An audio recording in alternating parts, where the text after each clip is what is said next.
पराशरसूनुः सत्यवती हृदय नंदनो व्यासः यस्य आस्य कमलदलितं वाङ्मयममृतं जगत्पिबति व्यासाय भवनाशाय श्रीशाय गुणराशये हृद्याय शुद्धविद्याय मध्वाय च नमो नमः।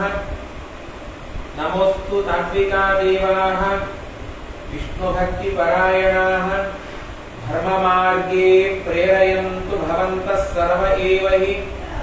नौमि न्यायसुधादिकृत् जयमुनीन् श्रीपादराट् सन्मणि व्यासार्यान् विभुदागमाब्धिविहरान् श्रीवादिराजानपि वन्दे हंसवरान् रघुत्तमगुरून् वैदग्ध्यवाराम्निधिम् श्रीसत्योव्रत राघवेन्द्र मुनिपान् सद्बोध सत्यानपान् सत्याविद्यकराब्जोत्थान् 50 वर्षपूजकान् सत्यप्रमोद तीर्थार्यान् नौमि न्यायसुधारतान् यैरहं शुकवत् सम्यक् शिक्षितोऽस्मि कृपालुभिः तान् वन्दे सत्यात्मतीर्थार्यान् सदा विद्या गुरुन्मम सत्प्रमोदकराब्जोत्थान् विष्णुदीक्षा प्रदायकान् रघुप्रियसुतीर्थार्यान् वन्दे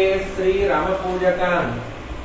सृष्टिस्थित्यप्ययः नित्रिषितमो बन्धमोक्षाश्रयस्मात् अस्य श्री ब्रह्मरुद्र प्रभृति सुरनरद्वीषणत्वात्मकस्य विष्णोर्व्यस्ता समस्ता सकलगुणनिधिः सर्वदोषव्यपेतः पूर्णानन्दावेयो गुरुरपि परमचिन्तयेतं महान्तम् जन्माद्यस्य यतोन्मयादितरतश्चार्तेष्वविद्यस्वराट् तेने ब्रह्महृदाय आदिकवये मुह्यन्ति यं सूरयः तेजो वारिमृदां यथा विनिमयो यत्र सर्गो मृषा धाम्ना स्वेन सदा निरस्तभवतं सत्यं परं धीमहि।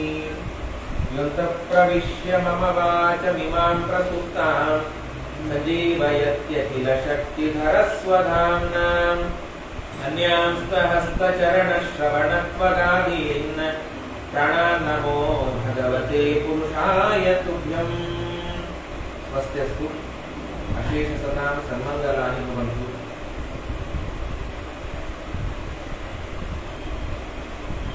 ಸೂತಪುರಾಣಿಕರು ಶೌನಕಾದಿಗಳಿಗೆ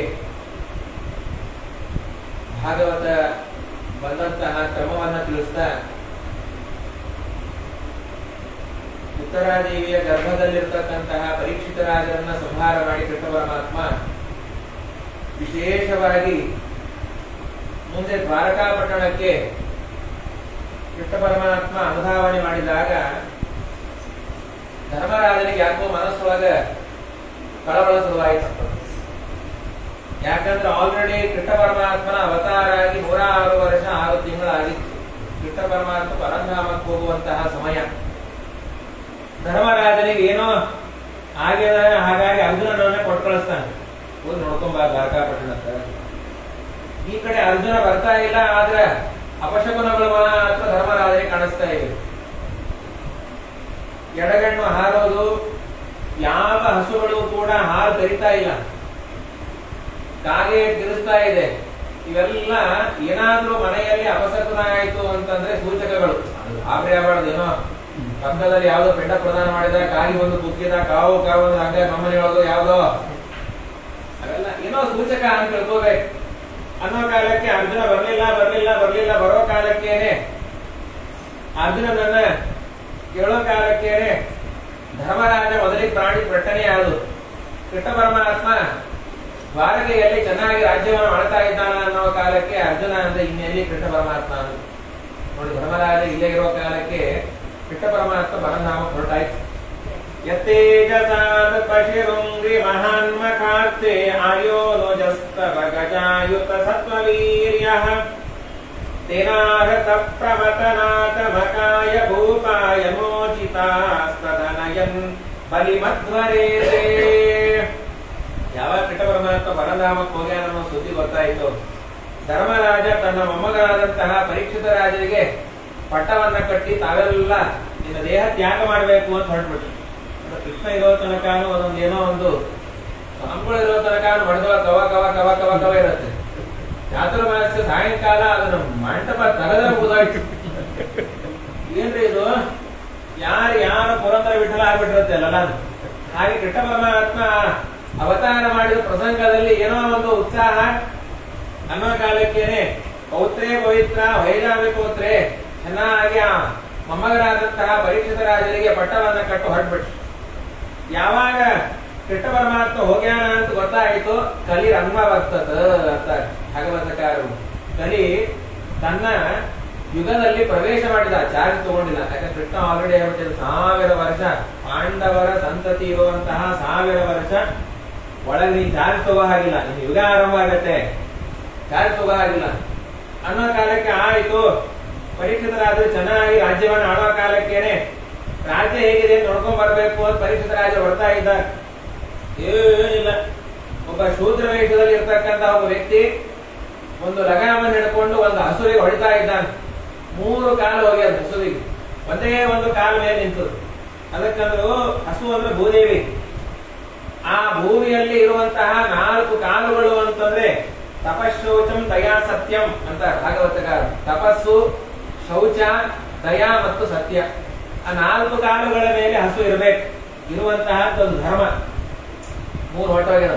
ತಪಸ್ಸಿಲ್ಲ, ಶೌಚ ಇಲ್ಲ, ದಯಾ ಇಲ್ಲ, ಅಲ್ಲೋ ಇಲ್ಲೋ ಚೂರು ಸತ್ಯ ಉಳಿದಿತ್ತು ಅನ್ಸ. ಭಾಗವತದಲ್ಲಿ ಯಾದವಾರ್ಯರು ವಿಜಯಧ್ವಜರಂತ ಹೇಗೆ ಹೋಗುತ್ತೆ ಅಂತಂದ್ರೆ ತಪಸ್ಸು ಸ್ಮಯದಿಂದ ಹೋಗುತ್ತೆ ಅನ್ಸ. ನಾವೇನಾದ್ರೂ ಚೂರು ಪಾರು ತಪಸ್ ಮಾಡಿದ್ವಿ ಅಂತಂದ್ರೆ ಆ ತಪಸ್ಸು ಹೋಗ್ಬೇಕಾದ್ರೆ ಮನೆಯಲ್ಲಿ ಏನಾದ್ರು ಚೂರು ಅಹಂಕಾರ ಬಂತು ಅಂದ್ರೆ ತಪಸ್ಸು ಹೋಗ್ಬಿಡ್ತು. ಚಾತುರ್ಮಾಸ್ಯ ಮಾಡಿರ್ತೀವಿ, ಅದೊಂದು ತಪಸ್ಸೇ. ಸುಮ್ಮನೆ ಕೊಡ್ಬೇಕು, 4 ಮಂದಿ ಮುಂದೆ 10 ಮಂದಿ ಮುಂದೆ ಹೇಳ್ಕೋಬಾರ್ದು. ಪಾಪ ನಿಮ್ಗೆ ಚಾತುರ್ಮಾಸ್ಯ ಹೇಗೆ ಆಗ್ಬೇಕು ಪಾಪ, ಅದೆಲ್ಲ ನಮ್ಮಂತವರಿಗೆ. ಮಾಡದೇ ಇದ್ದವ್ರ ಮುಂದೆ ಹಂಗಿ ಶಂಗೆ ಸಾಕೋದು. ಇರ್ಲಿ, ನೀವು ತಗೊಳ್ರಿ, ಮೆಣಸಿನಕಾಯಿ ತಗೊಳ್ರಿ, ಚಟ್ನಿ ಪುಡಿ ತಗೊಳ್ರಿ, ಉಪ್ಪಿನಕಾಯಿ ತಗೊಳ್ರಿ. ಈ ಚಾತುರ್ಮಾಸ್ಯಗಳಲ್ಲಿ ಮಠಗಳಲ್ಲಿ ಯಾರು ಇರೋದೇ ಇಲ್ಲ. ಬಂದ್ರು ಕೂಡ ಚಟ್ನಿ ಪುಡಿ ಮೆಂತೆ ಹಿಡ್ಕೊಂಡೆ ಬಂದಿರ್ತಾರೆ ಬಾಜುಕ. ರಕ್ಷಿಸಲಿ ಅನ್ನೋನು ಅನವರತ ಅಂತ ಹೇಳಿ, ಅನವರತನೇ ಅದು ಯಾವಾಗಲೂ ಹಿಡ್ಕೊಂಡೆ ಬಂದಿರ್ತಾರೆ ಬಾಪಿಟ್ರು. ಏನಂತ ಕೇಳಿ ಅದು ಮತ್ತೆ ಅದಕ್ಕೆ ಬೇರೆ ಅದು ಪಿತೃಶೇಷ ಆಗ್ತದೆ.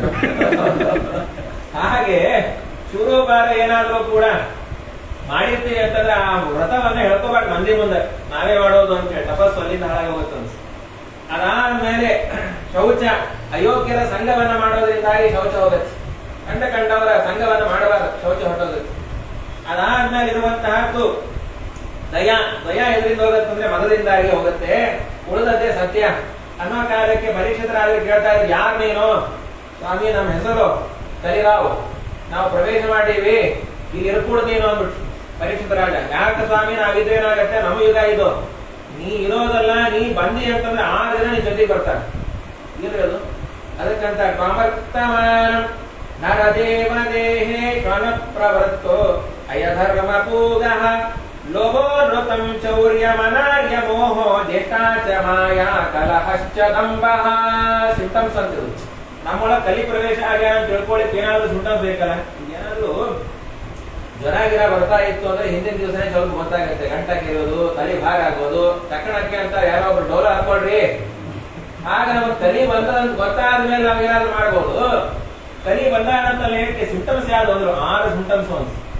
ಲೋಭ, ಮನುಷ್ಯನಿಗೆ ಇಲ್ಲದೆ ಇರತಕ್ಕಂತಹ ಲೋಭ ಆವತ್ತಿಂದ ಆರಂಭ ಆಗುತ್ತೆ.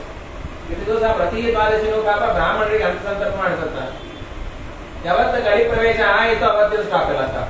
ಯಾಕ್ರಿ ಅನ್ನದಾನ ಮಾಡೋದ್ ಬಿಟ್ರೆ ಅಯ್ಯೋ ಬಿಡ್ರಿ, ಯಾವ ಆಚಾರ ಚೆನ್ನಾಗಿಲ್ಲಪ್ಪ, ಯಾಕ್ರಿ ಏನಾಯ್ತು ಎಲ್ಲ ಆಚಾರ ಹಣೆ ಮಾಡಿ ಗೊತ್ತಾಗಲ್ಲ, ಹಾಗಾಗಿ ಅನ್ನದಾನ ಮಾಡೋಲ್ಲ. ಮತ್ತೆ ನಿಮ್ಗೆ ಯಾರು ಬರ್ಬೇಕು? ಶ್ರೀಮದ್ ಆಚಾರ್ಯ ಬರ್ಬೇಕು, ಅನ್ನದಾನ ಮಾಡೋದು.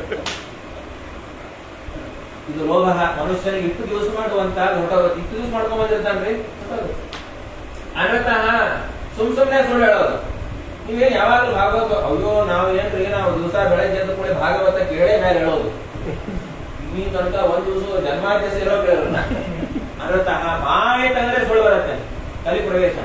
ಚೌರ್ಯ, ಕಳ್ತನ ಮಾಡ್ಬೇಕು ಅನ್ನೋ ಬುದ್ಧಿ ಬರುತ್ತೆ. ದೊಡ್ಡ ದೊಡ್ಡ ಕಳ್ತನ ಮಾಡೋದು ಬೇಕಾಗಿಲ್ಲ. ಮಠಕ್ಕೆ ಮಂದಿರಕ್ಕೆ ಹೋದಾಗ ಏನಿರುತ್ತೆ ಪದಾರ ಬ್ಯಾಗ್ ಹಾಕೋದು. ಪುರಾಣಕ್ಕೆ ಬಂದಾಗ ಕೆಲವರು ಗಂಟೆ ಹಾಕೊಂಡು ಹೋಗ್ತಾರೆ. ಮುಂದಿಟ್ಟಿರ್ತಾರೆ ರಾಜಾರು, ಮನೆಯೊಳಗೆ ಗಂಟೆ ಇರಲ್ಲ, ಬಟಾಟೆ ಹಾಕೊಂಡು ಹೋಗ್ತಾರೆ. ಹೆಸರಿ ಅವ್ರ ಭಾಷೆಯಲ್ಲಿ ಶಬ್ದ ಬರುತ್ತೆ. ಹೌದಪ್ಪ, ಪುರಾಣದ ಗಂಟೆ ಗೊತ್ತಲ್ಲ, ಆಚಾರ್ಯರಿಗೆ ಚೌರ್ಯ ಸ್ವಾಮಿಗಳು ನೆನೆದ ಮೇಲೆ ಹೇಳ್ತಾ ಇದ್ರು, ಮಠಕ್ಕೆ ಬಂದಾಗ ಯಾವುದಾದ್ರೂ ವಸ್ತು ಮುಟ್ಟುತ್ತೀರಿ ಅಂದ್ರೆ ಅವ್ರನ್ನ ಕೇಳಿ ಮುಟ್ಟಬೇಕಂತ. ಗೋಪಿ ಜನ ಇರುತ್ತೆ, ಸಾಧ್ಯ ಬಂದಿರ್ತಾರೆ, ಗೋಪಿ ಜನ ಹಚ್ಕೋಬೇಕಿಲ್ಲ ಅಂತಿಲ್ಲ. ಯಾರಾದ್ರೂ ಮಠದಲ್ಲಿ ಸಂಪರ್ಕ ಇದ್ದವ್ರು ಕೇಳಿ ತಗೊಳ್ಳಿ ಅಂತ ಕೇಳಿ ತಗೋಬೇಕು, ಇಲ್ಲ ಹಾಗೆ ತಗೊಂಡ್ರೆ ಚೌರ್ಯ ಅಂತ. ನಾವ್ ಎಷ್ಟು ತಗೋತೀವೋ ಏನೋ ಎಲ್ಲಾರು ಮಠದೇ ತಗೋತಾ ಇರ್ತೀವಿ. ಅಲ್ಲಿ ಇದೆ ಗೋಪಿ ಚಂದ್ರ ಮುದ್ರೆ, ಅಲ್ಲೇನೆ ಪಾತ್ರಿನೂ ಅಲ್ಲೇ, ಸೋಟು ಲವ್ ಎಲ್ಲಾನು ಅಲ್ಲಿ ಇದೆ. ಹೋಗೋ ಕಾಲಕ್ಕೆ ಅವ್ರು ಆಚಾರ ಪಂಜಾಬ್ ತಗೊಂಡೋಗ್ತಾರೆ. ಚೌರ್ಯ ಅಂತ ಮಾಡುವಾಗ ಚೌರ್ಯ. ಅದಾದ್ಮೇಲೆ ಬರುವಂತಹ ಅನಾರ್ಯ ಮೋಹ. ಮೋಹ ಅನ್ನೋದಕ್ಕೆ ವಸ್ತುವಿನ ಮೇಲೆ ಇರ್ಬೇಕು, ನನ್ನ ವಸ್ತು ಅಂತ ಇರ್ಬೇಕು, ಇರ್ಲೇಬೇಕು ಅನ್ನೋದಿರ್ಬಾರ್ದು. ಮೋಹ ಅಪಾರವಾದ ಮೋಹ ಹಾಕೊಂಡ್ಬಿಡ್ತಾನೆ. ಅಹಂ ಸಕ್ತ ಪೋತೆ ಭವ ಜಲದಿ ಪೋತೆ ತ್ವಯ್ಯವಿ ರಥಪ್ಪಾಕೆ ಲಕ್ಷ್ಮೀ ರಮಣ ತವಪಾಕೆ ನಹಿರತಃ ಅಂತ ಸತ್ಯಸಂಧರು. ಅಹಂ ಸಕ್ತ ಪೋತೆ, ಯಾವಾಗ್ಲೂ ಮೊಮ್ಮಕ್ಕಳ ಮೇಲೆ ಪ್ರೀತಿ ಇರ್ಬೇಕ್ರಿ, ಇಲ್ಲ ಅಂತಿಲ್ಲ. ಏನದು ಹೇಳೋ ಕಾಲಕ್ಕೆ ಮೊಮ್ಮಗ ಇಲ್ಲ ನೀವು ಹೇಳೋದೇ ಅಜ್ಜ, ಅದು ಬಂದು ಅಜ್ಜ ಆಮೇಲೆ ಉದಯಾಸ್ತಮಾನ ಗಂಟೆ ಇದ್ದಂಗ ಅಲರಾಮ್ ಇದ್ದಂಗ. ಅನಾರ್ಯ ಮೋಹ. ಜ್ಯೇಷ್ಠ ಅಂತ ನಾನೇ ದೊಡ್ಡವನು ಅನ್ನುವಂತಹದ್ದು ಯಾವಾಗ ಬರುತ್ತೆ ನೋಡ್ರಿ ಮನುಷ್ಯನಿಗೆ ಬಯಸಿ. ಸಹಜವಾಗಿದ್ದು ಏನೋ ಚೂರು ಪಾರು ಜ್ಞಾನ ಬಂದಾಗ ಶ್ರೀಮದಾಚಾರ್ಯ ಚರಿತ್ರೆ ಕೇಳೋ ಕಾಲಕ್ಕೆ ಎಷ್ಟೆಷ್ಟು ಜ್ಞಾನ ಬರುತ್ತೆ ಅಷ್ಟೆಷ್ಟು ಸಣ್ಣವರಾಗ್ತಾ ಹೋಗ್ಬೇಕಂತ. ಸಣ್ಣವ್ರು ಅಂದ್ರೆ ಯಾವ ಆಸೆಯನ್ನು ಇಟ್ಕೋಬಾರ್ದು. ನಮ್ ಚೂರು ಪಾರು ಏನು ಶ್ರೀಪೂರ್ಣ ಬೋಧ ಗುರುತೀರ್ಥ ಭಯೋಕ್ತಿ ಪಾರ ಅಂದು ಕೂಡ ಏನೋ ಸಾಕ್ಷಾತ್ ರಾಯರೇ ಅಂತ ಬಂದಿರ್ತಾರೆ. ಏನು ನೋಡ್ಬೇಕಲ್ಲಿ ಎಲ್ಲಿ ಚೂರು ಎಲ್ಲಿ ಸರಿಸಿದ್ರು ಯಾಕೆ ನಮ್ದು ಇದು, ನಾವಿಲ್ಲಿ ಕೂಡೋದು 3ನೇ ಸ್ಥಾನ ನಮ್ದೇ. ಅದರಿಂದ ಬುದ್ಧಿಮಾನ ಸಂಕರ್ಷಣ ವಾಸ್ತವ ನಾರಾಯಣನೇ ವೈಕುಂಠನೇ. ಏನು ಜೇಷ್ಠ ಏನ್ ಜೇಷ್ಠ ಮನುಷ್ಯನಿಗೆ ಎಲ್ಲಿ ತನಕ ಇರುತ್ತೆ ಇದು? ಯಾವ್ದು ಇರಬಾರ್ದು ನೋಡ್ರಿ ಮೊದಲಿಗೆ. ಅದಕ್ಕಂದ್ರು ಜ್ಯೇಷ್ಠಾಚ ಮಾಯಾ ಕಲಹಶ್ಚ ದಂಬಃ. ಕಲಹ ಅಂದ್ರೆ ಮನೆಯಲ್ಲಿ ಕಲಿ ಬಂದಾಗ ಸುರುಳು ಸಣ್ಣ ಪುಟ್ಟದಕ್ಕೆಲ್ಲ ಜಗಳ ಶುರುವಾಗುತ್ತೆ, ಸಣ್ಣ ಸಣ್ಣದಕ್ಕೆ. ದಂಬಃ ಅಂತ, ದಂಬ ಅನ್ನೋದಕ್ಕೆ ರಾಘವೇಂದ್ರ ಪ್ರಭುಗಳಂತ ಅವಿದ್ಯಮಾನ ಮಹಿಮಾ ಪ್ರದರ್ಶನಂ ದಂಬಃ ಪರಿಮಳದಲ್ಲಿ ಬರೀತಾರೆ. ಏನ್ ಮಾಡ್ಕೊಂಡಿರ್ತೀರಿ ಅದನ್ನೇ ಹೇಳಬಾರ್ದು. ಯಾವ್ದಾದ್ರು ಸೇವಾ ಗೀವಾ ಮಾಡಿಸಿ ಹೇಳಲೇಬಾರ್ದು ಅದನ್ನ. ಇಲ್ಲಾರದೆಲ್ಲ ಹೇಳ್ಕೊಳ್ಳೋದು. ಕೆಲವರು ಹೇಳಬಾರ್ದು ಅನ್ನೋ ನಿಯಮ ಶಾಸ್ತ್ರಕ್ಕೆ ಭಾಗವತ ನಾವೇನು ಹೇಳಬಾರ್ದು, ಆದ್ರೆ ತಡ್ಕೊಳಿಕ್ ಆಗಲ್ಲ ಅವ್ರು. ಈಗ ಮಠಕ್ಕೆ ಹೋದಾಗ ವೃಂದಾವನ ತೋರಿಸಿ ಹೇಳ್ತಾ ಇರ್ತಾರೆ. ವೃಂದಾವನ ತೋರಿಸಿ ನಿಂದೇನ ವೃಂದಾವನ ಅಂದ್ರು ನಮ್ದ್ಯಾಕಾಗತ್ತೆ ವೃಂದಾವನ? ನಮ್ದಲ್ಲ ವೃಂದಾವನಕ್ಕೆ ಹಾಕಿದ ಹಾರ ನಮ್ದು ಇವತ್ತು ಅಂತ. ನಿನ್ ಹಾರನೋ ನೀನ ತಗೋ, ಏನೊಂದು ತುಳಸಿ ಬಳಿ ಸಾಕು ನನಗಂತ. ದಂಬ ಅವಿದ್ಯಮಾನ ಮಹಿಮಾ ಪ್ರದರ್ಶನಂ ದಂಬ. ಇಷ್ಟು ಮಾಡಿರ್ತೀವಿ, ಇಷ್ಟು ಕರ್ಕೋತೀವಿ. ನೋಡ್ಬೇಕು 50 ರೂಪಾಯಿ ಕೊಟ್ಟು ಪಂಚಾಮೃತ ಮಾಡ್ತಿರ್ತೀವಿ, 500 ರೂಪಾಯಿ ಪಂಚಾಮೃತ ತಗೊಂಡೋಗಿರ್ತೀವಿ. ಇದೇ ಮಾಡ್ಬೇಕು, ಅದು ಎಟ್ಟಂತ ತಗೋಬೇಕು. ಅದಕ್ಕಂದ್ರೆ ಇದು ಸರಿ. ನೀ ಬಂದಿ ಅಂದ್ರೆ ಎಲ್ಲಾರು ನಿನ್ ಜೊತೆಗೆ ಬರ್ತಾರೆ. ಹಾಗಾಗಿ ನೀ ಇರ್ಕೂಡ್ದು ಸ್ವಾಮಿ, ಹಾಗನಬೇಡ್ರಿ, ನಮ್ದೇ ಯುಗ ಇದು. ಸಾಧ್ಯ ಇಲ್ಲ. ಬೇಕಾದಾಗಿ 1000 ವರ್ಷ ನಮ್ದು ಇರೋ ತನಕ ನೀ ಏನೋ ಜಾಗ ತಗೊಳ್ಳಾಗಿಲ್ಲ. ಒಂದು 4-5 ಸ್ಥಾನವನ್ನಾದ್ರೂ ಕೊಡ್ರಿ, ನಾವು ಅಲ್ಲಾದ್ರೂ ಇರ್ತೀವಿ. ನೀವು ಒಟ್ಟಾರೆ ಇರಬಾರ್ದಂದ್ರೆ ಇಡ್ರಿ. ನಮ್ಮ ಯುಗದೊಳಗೆ ಬಂದು ಸರಿ ಆಯ್ತು. ದ್ಯೂತಂ ಪಾನಂ ಸ್ತ್ರೀಯಾಸೋನು ಎತ್ರ ಅಧರ್ಮ ಚತುರ್ವಿಧ. ಮೊದಲಿಗೆ 4 ಕೊಟ್ರು. ದ್ಯೂತ ಜೂಜಾಡೋದು. ಜೂಜಾಡೋದು ಅಂತಂದ್ರೆ ಬರೀ ಇಸ್ಪಿಟ್ಟು ಅಂತಲ್ಲ, ಯಾವುದನ್ನ ರೊಕ್ಕ ಕೊಟ್ಟು ಆಡ್ತೀವೋ ಅದೆಲ್ಲ ಜೂಜೆ ಲೆಕ್ಕ. ಪಾನಂ ಯಾವುದು ಶಾಸ್ತ್ರ ವಿರುದ್ಧವಾಗಿರ್ತಕ್ಕಂಥ ಇದೆಯೋ ಅದೆಲ್ಲವೂ ಕೂಡ ಏನಪ್ಪಾ ಅಂದ್ರೆ ಸುರಾಪಾನವೇ ಲೆಕ್ಕದು. ಧರ್ಮರ ಮಾತು ಕೇಳ್ಬಿಟ್ಟು ಬಿಟ್ಟಾಡ್ಮಾನೆ ನಾವು ಎದ್ದು ನಿಂತು ನೀರು ಕುಡಿದ್ರೆ ಸುರಾಪಾನೇ. ಎಷ್ಟರೇ ಕುಡಿತೀವೋ ಏನೋ ಯಾರಿಗೂ ಕಲಿ ಮಾತು ಬಿಡಾರ ಬಿಡ್ತಾನ, ಯಾರು ನೋಡಂಗಿಲ್ಲ ಅನ್ನೋದು ಹಾಗೆ ಹಾವೂರಿಗೆ ಕೊಡ್ತಾ ಇರೋದು. ಆಮೇಲೆ ಏನಪ್ಪಾ ಅಂದ್ರೆ ಪಾನ ಅನ್ನೋದಕ್ಕೆ ದೇವರಿಗೆ ವಿಹಿತವಾದದ್ದನ್ನ ಅರ್ಪಣೆ ಮಾಡದೇ ಕುಡಿಯೋದು, ಅದು ಪಾಲನೆ. ಏನ್ ಮಾಡ್ತೀವಿ ಬರೀ ಪ್ರತಿ ಬಾರಿ ನೀರು ಕುಡಿಯೋ ಕಾಲಕ್ಕೆ ಯಾಕೆ ಬಿಟ್ಟಾರ್ಪಣ ಅಂತ ನಾನು ಹಿಡ್ಕೊಂಡೆ. ಎಷ್ಟು ಸರಿ ಕಲಿ ಪ್ರವೇಶ ಆಗ್ಯಾನೋ ಏನೋ ಅಂತೂ ಇದು ಸ್ವಾಮಿಗಳ ಮಂತ್ರಾಕ್ಷಿ ಯಾವಾಗ ತಗೊಂಡ್ ತಲೆ ಮೇಲೆ ಹಾಕೋತಾ ಇರ್ತೀವ ಅಂತ ಕಲಿರಾವ್ ಬರೋಲ್ಲ. ಇಲ್ಲ ನಮ್ ಜೊತೆಗೇನೋ ನಮ್ ಒಳಗೆ ಕೂತ್ಬಿಡ್ತ ನಾವು ಕಲಿರಾವ್. ಪಾನಃ ಅದಾದ್ಮೇಲೆ ಸ್ತ್ರೀಯ ವಿಹಿತವಾದ ಸ್ತ್ರೀಯರ ಜೊತೆ ಇರೋದು ಇದೇ ದೋಷ ಅಲ್ಲ. ಅವಿಹಿತವಾಗಿರ್ತಕ್ಕಂತಹ ಸ್ತ್ರೀಯರ ಜೊತೆ ಸಂಘವನ್ನು ಮಾಡೋದು ಇದು ದೋಷ. ಅದಾದ್ಮೇಲೆ ಇರ್ತಕ್ಕಂತಹದ್ದು ಅಧರ್ಮ ಚತುರ್ವಿಧ. ಮುಂದೆ ಹಿಂಸೆ, ಎಲ್ಲಿ ಹಿಂಸೆ ಇರುತ್ತೋ ಅಲ್ಲಿ ನೀರು ಯಾವಾಗ್ಲೂ ಕೂಡ. ಆಮೇಲೆ ಅದು ಇಷ್ಟೇ ಸಾಕಾಗೋಲ್ಲ ನಮಗ, ನಮ್ಗೆ ಇನ್ನೊಂದು ಸ್ಥಾನ ಕೊಡ್ರಿ ಅದು ಬಂಗಾರ ಅಂದ್ಬಿಟ್ಟು. ತಕ್ಷಣಕ್ಕೆ ಶ್ರೀಮದಾಚಾರ್ಯ ಬಂದ್ರು, ಏನ್ರಿ ಬಂಗಾರದೊಳಗೇನೆ ಕಲಿರಾವ್ ಕೂತ್ಬಿಟ್ಟು ನಮಗತಿ ಏನೋ. ಅವರೊಂದು ವಿಹಿತಾತಿರೇಕೇಣ ನಸೇವತೆ. ಎಷ್ಟು ಬೇಕೋ ಅಷ್ಟು ಬಂಗಾರ ಹಾಕೊಂಡ್ರೆ ಅಲ್ಲಿ ಕಲಿ ಪ್ರವೇಶ ಇರಲ್ಲ. ಅವಶ್ಯವಾಗಿ ಸ್ತ್ರೀಯರು ಬಂಗಾರವನ್ನು ಹಾಕಿಕೊಳ್ಳಲೇಬೇಕು. ಹಾಕೊಳ್ಳೋದು ಬೇರೆ, ಹೇರ್ಕೊಳ್ಳೋದು ಬೇರೆ. ಕೆಲವೊಂದೆಲ್ಲಾನು ಹಾಕೊಳ್ಳೋದ್ರ ಒಂದು ಎರಡು ಇರುತ್ತೆ, ಕೆಲವೊಂದು ಏನ್ ಹಾಕೊಂಡ್ಬಿಟ್ಟಿರ್ತಾರ ಅವ್ನು ತೆಗಿಲಿಕ್ಕೆ ಆಗೋಲ್ಲ, ಇಲ್ಲಿ ಅನಕ ಗೋವಿಂದ ಹಾಕೊಂಡ್ರೆ ಏನದು ಯಾಕೆ ಸತ್ತು ಹೋಗ್ತೀವಿ, ಮದುವೆ ಮನೆಗಳು ನೋಡ್ಬೇಕು ಅವ್ರು ಅಂತಿರ್ತಾರೆ. ಯಾಕೆ ಮಜಾಗ್ತಾರೆ, ತೆಗಿಬಾರ್ದು ಅದನ್ನ, ತೆಗಿಬೇಕು ಅನ್ಸುತ್ತೆ. ಕಮಲಾಬಾಯಿ ಒಂಚೂರು ನೋಡ್ಬಿಟ್ರೆ ನೋಡ್ಲಿಕ್ಕೆ ಹಾಕೊಳ್ಳೋದು.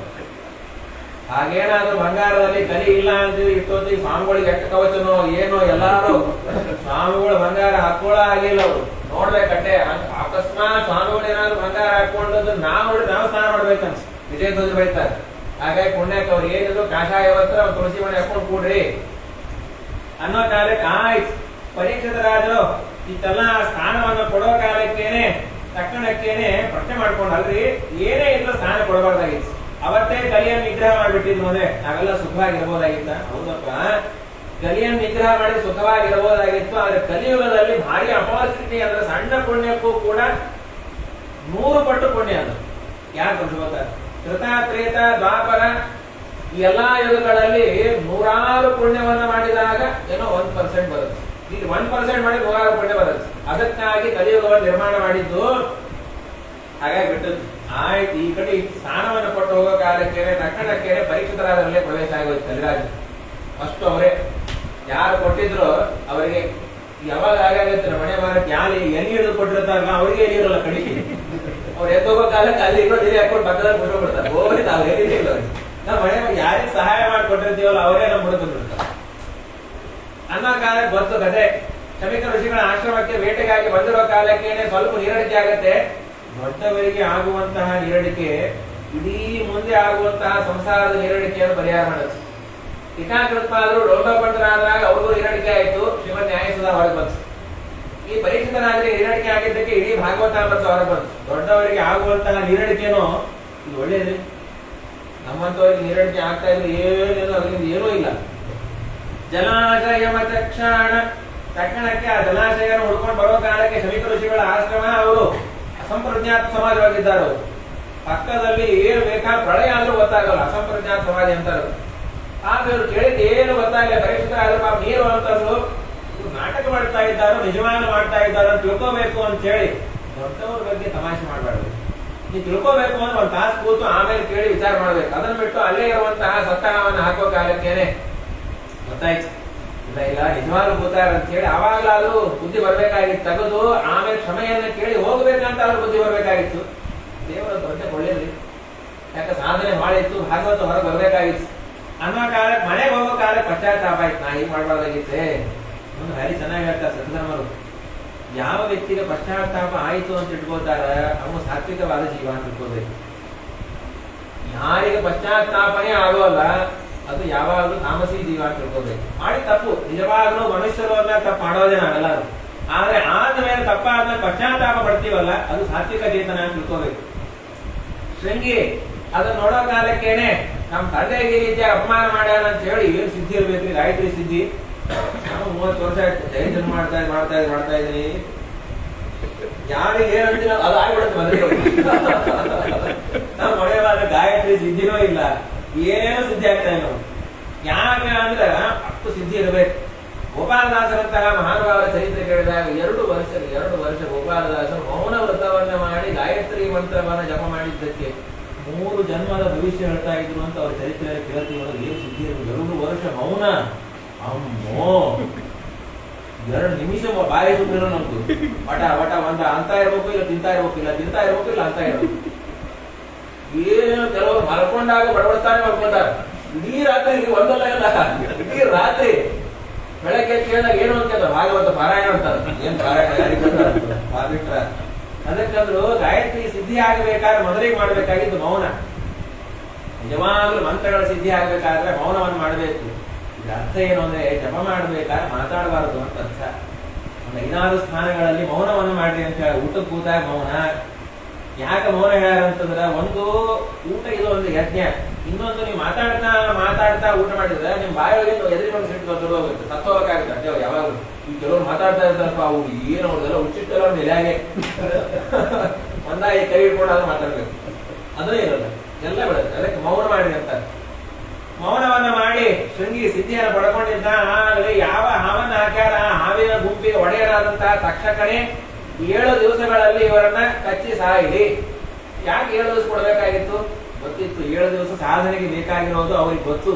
ಶ್ರಮಿಕ ಋಷಿಗಳ ಮಕ್ಕಳಾದಂತಹ ಶೃಂಗಿಗಳಿಗೆ ಅಷ್ಟೆಲ್ಲ ಅಪರೋಕ್ಷ ಜ್ಞಾನಿಗಳು, ಅವರು ಮಹಾನುಭಾವರು ಮುಂದೆ ತಂದೆಯಿಂದ ವಹಿಸ್ಕೋತಾರ. ಆದ್ರೆ 7 ದಿವಸ ಇವರಿಗೆ ಮುಂದೆ ಸಾಧನೆಗೆ ಬೇಕು ಅಂತ ಗೊತ್ತಿದ್ದೇ ಮಾಡಿಕತ್ತಾರ. ಆಯ್ತು ಅನ್ನೋ ಕಾಲಕ್ಕೆ ತಕ್ಷಣಕ್ಕೇನೆ ಹೇಳಿ ಕಳಿಸಿದ್ರು ರಾಜನಿಗೆ, ನಿನ್ನ ಆಯುಷ್ಯ ಮುಗಿದ 7 ದಿವಸ ಒಳಗೆ ಏನು ಸಾಧನೆ ಮಾಡ್ಕೊಂಡ್ಬಿಡು ಅನ್ನೋ ಕಾಲಕ್ಕೇನೆ ರಾಜರು ಜನಮೇಜಯ ರಾಜನಿಗೆ ಪಟ್ಟಾಭಿಷೇಕವನ್ನು ಮಾಡಿ ಹೊರಟ್ಬಿಟ್ರು. ಗಂಗಾ ತೀರಕ್ಕೆ ಹೊರಟ್ಬಿಟ್ರು. ಅದ್ಭುತವಾಗಿರತಕ್ಕಂತ ಗಂಗಾ ತೀರ ಯಾವೈಲ ಸತ್ರಿ ತುಳಸಿ ಮಿಶ್ರ ಕೃಷ್ಣಾಂಗಿರೇಣಭ್ಯಧಿಕಾಂಬು ನೇತ್ರಿ ಪುನಾತಿ ಲೋಕಾನುಭಯತ್ವ ಶೇಷಾನ್ ಕಸ್ತಾಂ ನ ಸೇವೇಶ ಮರಿಷ್ಯಮಾಣ. ಮನೆ ತಾನೇ ಸದ್ಧರ್ಮರ ಆರಾಧನೆ ಆಯ್ತು.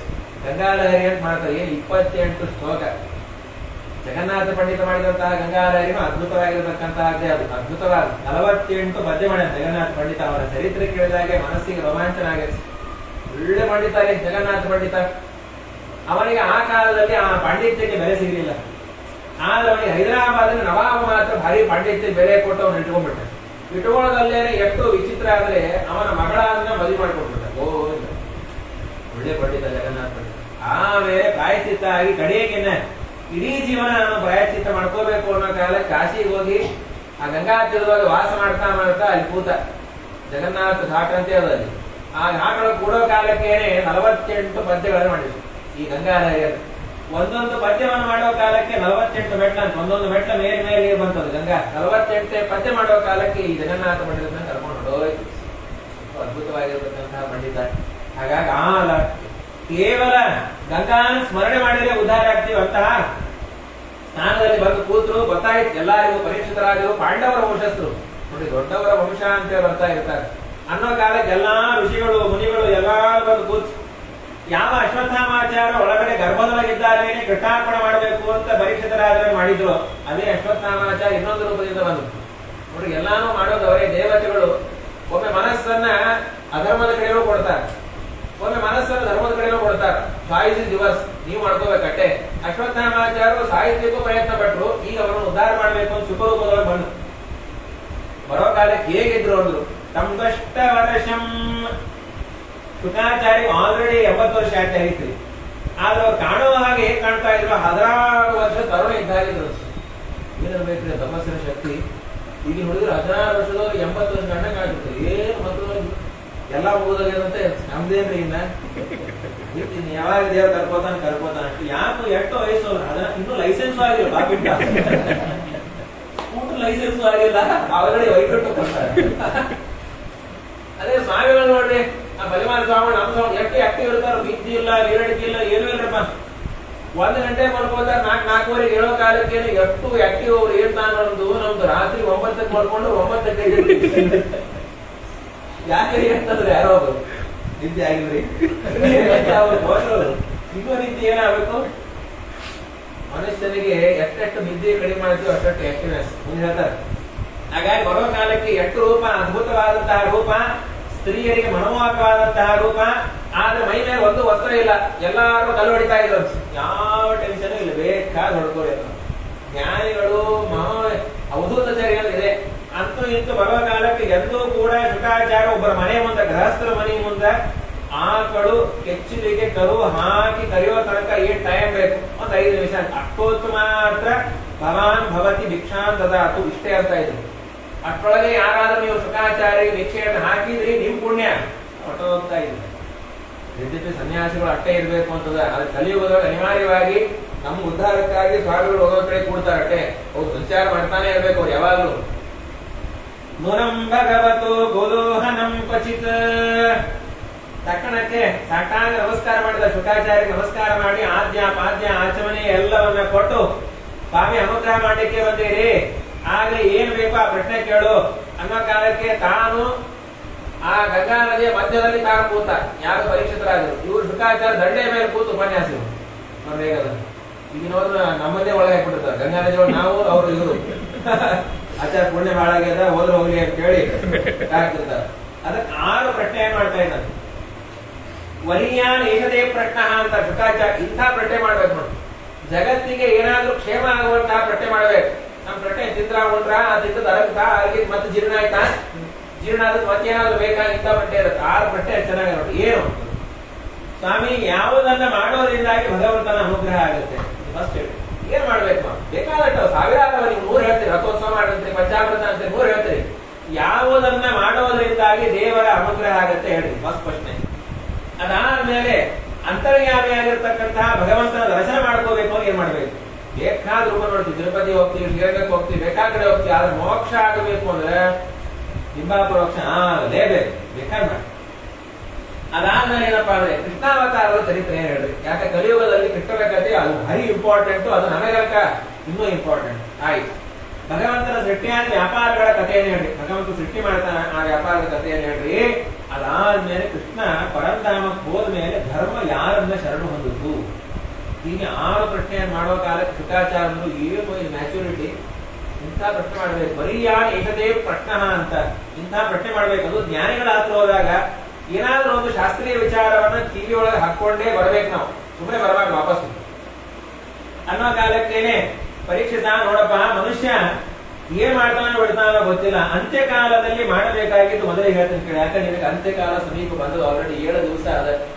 ಆದ್ರೆ ಮನುಷ್ಯನಿಗೆ ಏನಪ್ಪಾ ಅಂದ್ರೆ ನಿದ್ರೆಯ ಹೀಯತೆ ನಕ್ತಂ, ಇಡೀ ಅರ್ಧ ಆಯುಷ್ಯ 100 ವರ್ಷ ಅಂತ ಬದುಕೋಲ್ ನಾವು ಇರ್ಲಿ, ನಿಮ್ಮ ಆಯುಷ್ಯ ಎಷ್ಟದನೋ ಅದ್ರೊಳಗೆ ಅರ್ಧ ಮಾತ್ರ ನಿದ್ದೆ ಮಾಡಿಯೇ ಕಳ್ಕೋತೀವಿ. ನಿದ್ರೆ ಅನ್ನೋದಕ್ಕೆ 2, ಒಂದು ಅಜ್ಞಾನ, ಇನ್ನೊಂದು ದೈಹಿಕವಾದಂತಹ ಶ್ರಮ. 2 ಸುಮ್ಮನೆ ಕೇವಲ ಅದಲ್ಲ, ಅಜ್ಞಾನದಿಂದ ಅರ್ಧ ಜೀವನ ಹೋಗುತ್ತೆ, ನಿದ್ರೆಯಿಂದ ಅರ್ಧ ಜೀವನ ಹೋಗುತ್ತೆ. ಇದೇನು ರಾತ್ರಿ ಮಲ್ಕೊಂಡು ಬೆಳಗ್ಗೆ ಹೇಳೋರಿಗೆ ಯಾವಾಗ್ಲೂ ಮಲ್ಕೊಳ್ಳೋಕೆ ಇಡೀ ಜೀವನ ಹೊಟ್ಟೋಗುತ್ತದೆ, ಏನ್ ಮಾಡ್ಲಿಕ್ಕೂ ಬರಲ್ಲ. ಶ್ರಮ ಆಗಿದೆ ಅಂತ ಮಲ್ಕೊಳ್ಳೋದು, ಮಲ್ಕೊಂಡಿದ್ದಕ್ಕೆ ಮತ್ತೆ ಶ್ರಮ ಆಗತ್ತೆ, ಮತ್ತೆ ಮಲ್ಕೊಳ್ಳೋದು. ಅಲ್ಲ ನಾವು ಇವತ್ತು 8 ಮಂದಿ ಹೆಚ್ಚಿದ್ರಲ್ಲಿ ನಾನು ನೋಡಿದ್ದೇವೆ, ನಾವು ಮಾಡುವಾಗ 8 ಮಂದಿ ಅಲ್ಲ, ನಾವು ಒಬ್ರು ಹೇಳಿಲ್ಲ ಕಡಿ ನಾನೇ ಅಲಾರಾಮ ಮಾಡಿದೆ ಪಾಪಿಟ್ರ ನನಗ್ ಗೊತ್ತಾಯ್ತು, ಒಂದು ನಾ ಅಲಾರಾಮ ಹೇಳ್ಕೊಳ್ಳಿಲ್ಲ ಆದ್ರೂ 8 ಮಂದಿ ಎಬ್ಬಿಸ್ತಾರ. ಏನ್ ಮಾಡ್ಬೇಕು, ಕೆಲವರು ಅಲಾರಾಮ ಹಿಡಿದು ಮಾಡಿರ್ತಾರೆ, 4 ಗಂಟೆ ಹೊಡಿತಾರೆ, 4, 4:15, 4:40, 4:45, 5 ಹೇಳೋದು 7ಕ್ಕೆ. ನಿದ್ರೆಯ ಹಿರಿಯತೆ ರಕ್ತಂ, ಸರಿ ರೀ ನಿದ್ರೆ ಕೆಡಬೇಕು, ನಿದ್ರೆ ಕೆಟ್ಟು ಯಾರು ಕೆಡ್ತಾರೆ ನಿದ್ರೆಯನ್ನ, ಇಲ್ರಿ ಕೆಡ್ತಾರೆ ವಯಸ್ಸಿದ್ದಾಗ. ವಯಸ್ಸಾದ ನಿದ್ರೆ ಬರುತ್ತೆ, ವಯಸ್ಸಿದ್ದಾಗ ನಿದ್ರೆ ಕೆಡ್ತೀವಲ್ಲ, ಹಾಳಾಗ ಬೇಕಾದಷ್ಟು ಡ್ಯೂಟಿ ಓಟಿ ಅದು ಇದು ಎಲ್ಲ ಮಾಡಿ ನಿದ್ದೆ ಕೆಟ್ಟು ಎಲ್ಲಾರು ಹಸ್ತೋದ್ರ ಮನೆಯೊಳಗೆ ಹಾಕ್ತೀವಲ್ಲ. ಹೌದಪ್ಪ, ಸಾಂಸಾರಿಕ ಸುಖಕ್ಕಾಗಿ ನಿದ್ದೆಯನ್ನು ಕೆಡ್ತೀವಿ, ದೇವರಿಗಾಗಿ ನಿದ್ದೆಯನ್ನು ಕೆಟ್ಟಿದ್ದು ಎಲ್ಲಿ ಉಂಟಾ ಹೇಳ್ರಿ. ಏಕಾದಶಿ ದಿವಸನೇ ಜಾಗರಣೆ ಮಾಡ್ಬೇಕಾದ್ರೆ 3 ಸಲ ಮುಕ್ಕರಿಸಿ ಹೆಸರು ಬಿದ್ದಿರ್ತೀವಿ, ಹಾಡೆಲ್ಲ ಹೋಗಿರುತ್ತೆ, ಕೋಲದಾಸರ ಹಾಡು ಜಗನ್ನಾಥರಿಗೆ ಏನ್ ಅನ್ನೋದಿಲ್ಲ. ಅದಕ್ಕಂದ್ರು ಮುಂದಿನದು ಇಲ್ಲ, ದಿವಸ ಬೆಳಕಿದೆಯಲ್ಲ, ಬೆಳಗ್ಗೆ ನಾವೇನಾದ್ರೂ ದೇವರ ಧ್ಯಾನ ಮಾಡ್ತೀವಿ, ಉದರಂ ಭರಣೇನವ, ಹೊಟ್ಟೆ ತುಂಬಿಸ್ಕೋಬೇಕಲ್ಲಪ್ಪ, ಎಷ್ಟೊತ್ತು ಮಾಡ್ತೀವಿ, ಆಗೋದಿಲ್ಲ ಬಿಡೋದಿಲ್ಲ. ಅದಾದ್ಮೇಲೆ ಹೀಗಾಗಿ ನೋಡಪ್ಪ, ಇಷ್ಟೆಲ್ಲ ನೀ ಸಾಧನೆ ಮಾಡಿದ್ದು ಒಂದೇ ಒಂದು ರಿಸಲ್ಟ್ ಅಂದ್ರೆ ಜನ್ಮಲಾಭ ಪರಪುಂಸಾಂ ಅಂತೆ ನಾರಾಯಣ ಸ್ಮೃತಿ. ಒಂದೇ ಮಾತು ಹೇಳ್ಬಿಟ್ಟು ಶುಕಾಚಾರ್ಯ, ಇಷ್ಟೆಲ್ಲ ನೀನು ಭಾಗವತ, ಪ್ರೋಟ್ಟಪದಿ, ನವರಾತ್ರಿ, ಕುಂಭೋತ್ಸವ, ಗಣೇಶೋತ್ಸವ ಎಲ್ಲಾ ಮಾಡ್ತೀರಿ, ಈ ಎಲ್ಲಾ ಪುಣ್ಯ ಮ್ಯಾಚ್ಯೂರ್ ಆಗಿ ನಿನ್ ಕಡೆ ರಿಸಲ್ಟ್ ಬರೋದು ಯಾವಾಗ ಅಂದ್ರೆ ಅಂತ್ಯಕಾಲದಲ್ಲಿ ಏನಾದ್ರೂ ದೇವರ ಸ್ಮರಣೆ ಬಾಯಲ್ಲಿ ಬಂತ, ಅಂತೂ ಇಂತೂ ನಿನ್ನ 99 ವರ್ಷ ಇದು ಸಾರ್ಥಕ ಅಂತ ತಿಳ್ಕೊಂಡು ಬರೋದ್ ಕಷ್ಟದ ತೀರ್ಥರಂತ ಶ್ರೀಕೃಷ್ಣ ಮನ್ ಮರಣ ಕಾಲ ಉಪಾಗತೇತು ತ್ವನ್ನಾಮ ಮತ್ ವಚನ ಗೋಚರತಾಂ ಉಪಯಿತು ಅಂತ. ಸ್ವಾಮಿ ನಾ ಇಡೀ ಜೀವನವಾಗಿ ಏನೇನು ಭಾಗವತ ಗ್ರಂಥ ಬರ್ದೇನೆ, ಎಲ್ಲಾ ಗ್ರಂಥ ಬರೆದು ಪುಣ್ಯ ಏನಾದ್ರೂ ನಿನಗೆ ಪ್ರೀತಿ ಆಗಿತ್ತು ಅಂದ್ರೆ ಸ್ವಾಮಿ ಕೊನೆ ಕಾಲದಲ್ಲಿ ಕೃಷ್ಣ ಅನ್ನಬೇಕು, ಪ್ರಾಣ ಹೋಗ್ಬೇಕು. ಇದೆಲ್ಲ ದೊಡ್ಡ ಜ್ಞಾನಿಗಳಿಗೆ ಮಾತ್ರ ಸತ್ಯಪ್ರಮೋದ ಚರಿತ್ರೆ ಸ್ವಾಮಿ ನರೇಂದ್ರ ಹೇಳ್ತಾರೆ. ಕಡೆಗೆ ಹಾಸಿಗೆ ಹಿಡಿದಾಗ ಶುದ್ಧ ದ್ವಿತೀಯ, ಕಾರ್ತೀಕ ಶುದ್ಧ ದ್ವಿತೀಯ ದಿವಸ ಮರ ದಿವಸ ಆರಾಧನೆ ಸ್ವಾಮಿಗಳು. ಅವತ್ತು ಹಿಂದಿನ ದಿವಸ ಕಡೆಗೆ ಅವರು ಮಾತಾಡಿದ್ದು ತೃತೀಯ ಅಧ್ಯಾಯದ ಸುಧಾವಾಕ್ಯವನ್ನು ಅಂದ್ರು ಅಂತೆ ಕಣ್ಬಿಟ್ಕೊಂಡ್ಬಿಡೋದು, ಮುಗಿದಾಗುತ್ತೆ, ಯಾರು ಏನಾಗಲಿಲ್ಲ. ಕೊನೆಗೆ ಹೋಗ್ಬೇಕಾದ್ರೆ ಒಂದು ನಿನ್ನ ಒಲುಮೆಯಿಂದ ನಿಖಿಲ ಜನರು ಬಂದು ಮನ್ನಿಸುವರೋ ಮಹಾರಾಯ. ಸ್ವಾಮಿಗಳು ಕೇಳಿದ್ದು, ಸ್ವಾಮಿಗಳು ಬಾಯಿದ್ದು ಇದೇ ಬರ್ತದೆ, ಬಾಯಿ ಮುಗಿದಾಯ್ತು, ಎಲ್ಲಿ ಬರುತ್ತೀರಿ ಇದು, ಅಪರಾಣೆ ಬರಲ್ಲ. ಯಾವುದು ಸಂಸ್ಕಾರ ಹೆಚ್ಚು ಕೂತಿರುತ್ತೋ ಅದೇ ಬಂದು ಸಾಯುತ್ತಾನೆ ಮಳೆಗೆ. ಇಡೀ ಜೀವನ ವ್ಯಾಪಾರ ಮಾಡಿದಂತ ಒಬ್ಬ ವ್ಯಕ್ತಿ ಹಾಕಿ ಹೇಳಿದ್ರು, ಒಂದು ದಿವಸನೂ ದೇವರ ನಾಮಸ್ಮರಣೆ ಬಾಯಿಯಿಂದ ಬಂದಿಲ್ಲ ಅವನು. ಕಡೆಗೆ ಹಾಸಿಗೆ ಹಿಡಿದು 3 ದಿವಸ ಆಯ್ತು, ಬಾಯಿ ತೆಗೆಯ ಪ್ರಯತ್ನ ಮಾಡ್ತಾ ಇದ್ದ, ಬರ್ತಾ ಇಲ್ಲ. ಅವ್ರ ಮಕ್ಕಳಂದು, ಅಪ್ಪ ಈಗಾದ್ರೂ ನಾರಾಯಣ ಅನ್ನಪ್ಪ, ಕೃಷ್ಣ ಅನ್ನೋ ಅಪ್ಪ, ಏನೋ ಮಕ್ಕಳ ಮಾತು ಕೇಳಿ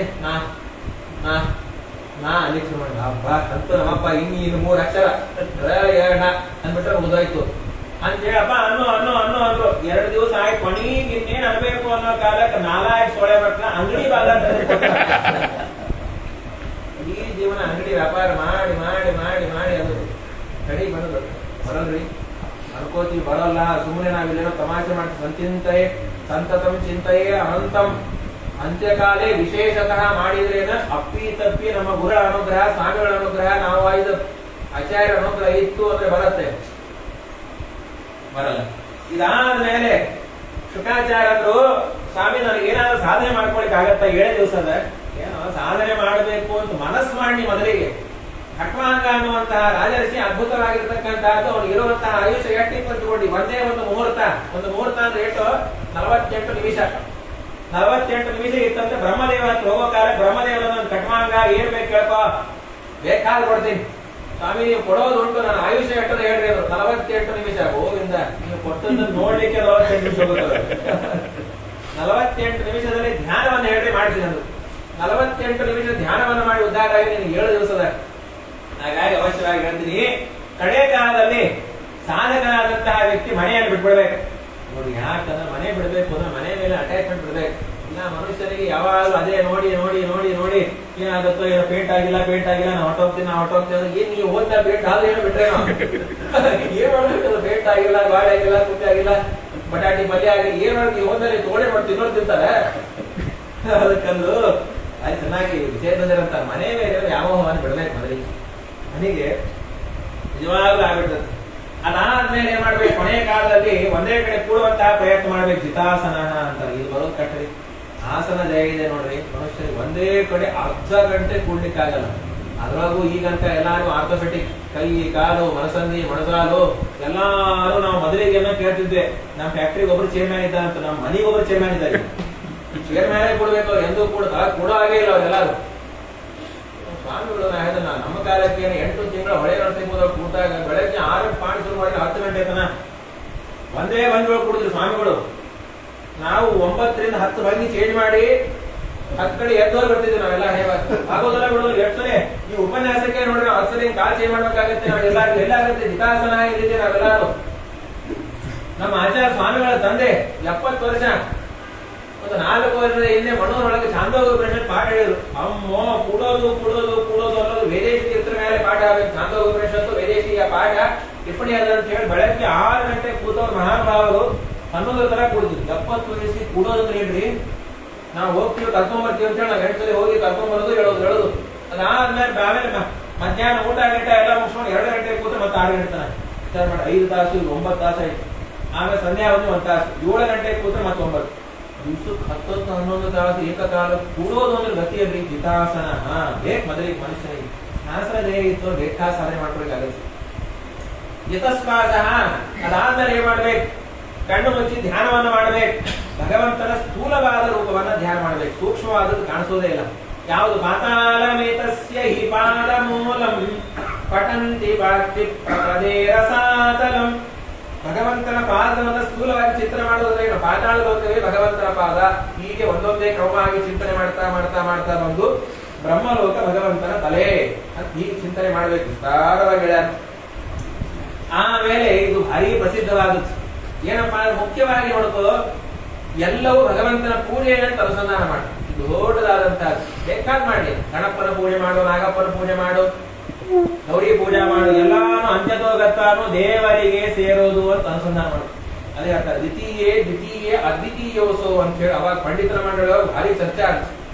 ಭಾಗವತದ 2ಯ ಸ್ಕಂದದ 2ಯ ಅಧ್ಯಾಯದ 2ಯ ಶ್ಲೋಕವನ್ನು ಯಾರು ಸಾಲ್ವ್ ಮಾಡ್ತೀರ ಅವರಿಗೆ ಪ್ರಶಸ್ತಿ. ಆ ಶ್ಲೋಕ ಶಬ್ದಸ್ಯ ಹಿ ಬ್ರಹ್ಮಣ ಏಷ ಕಂತಾಯ ನಾಮ ವಿರ್ಧ್ಯಾಯತಿ ಧೀರಪಾರ್ಥೈಃ ಪರಿಭ್ರಮಂತತ್ರ ನ ವಿಂದತೇರ್ತಾನ್ ಮಯಾಮಯೇವಾಸನಯಾಶಯಾನಃ. ಹೌದು ಸ್ವಾಮಿ, ಎಲ್ಲಾ ಶಬ್ದವು ದೇವರನ್ನೇ ಹೇಳುತ್ತೆ. ಎಲ್ಲವೂ ಭಗವಂತನ ಪೂಜೆ ಅಂದ್ರೆ ನಮ್ಮ ಜೀವನ ನಡಿಬೇಕಲ್ಲ, ಲೌಕಿಕ ವ್ಯವಹಾರ ಮಾಡಲೇಬೇಕಾಗತ್ತೆ. ಇವೆಲ್ಲಾನು ದೇವರು ದೇವರು ದೇವರು ಅಂದ್ರೆ ಹೇಗಾಗತ್ತೆ? ಶಾಸ್ತ್ರಕಾರರು ಇದು ನಮಗಲ್ಲ, ಅವಧೂತ ಚರ್ಯ ಅದಕ್ಕೆ ಹೇಳ್ತಾ ಇದ್ದಾರೆ. ಅವರನ್ನು ಯಾಕೆ ದುಡಿಬೇಕು? ಸತ್ಯಾಂಶಿತವು ಮಲ್ಕೊಳ್ಳಿಕ್ಕೆ ಒಂದು ಮನೆ ಬೇಕಲ್ಲ, ದೇವರು ಕೊಟ್ಟ ಭೂಮಿ ಅದ, ಮನೆನೇ ಹಾಕ್ಬೇಕ್ರಿ. ನಿದ್ದೆ ಕೊಡಬೇಕು ಅಂತ ದೇವರ ಇಚ್ಛೆ ಆಗಿದೆ, ಎಲ್ಲಿ ಬೇಕಾದ್ರೆ ನಿದ್ದೆ ಕೊಡ್ತಾನೆ ದೇವರು.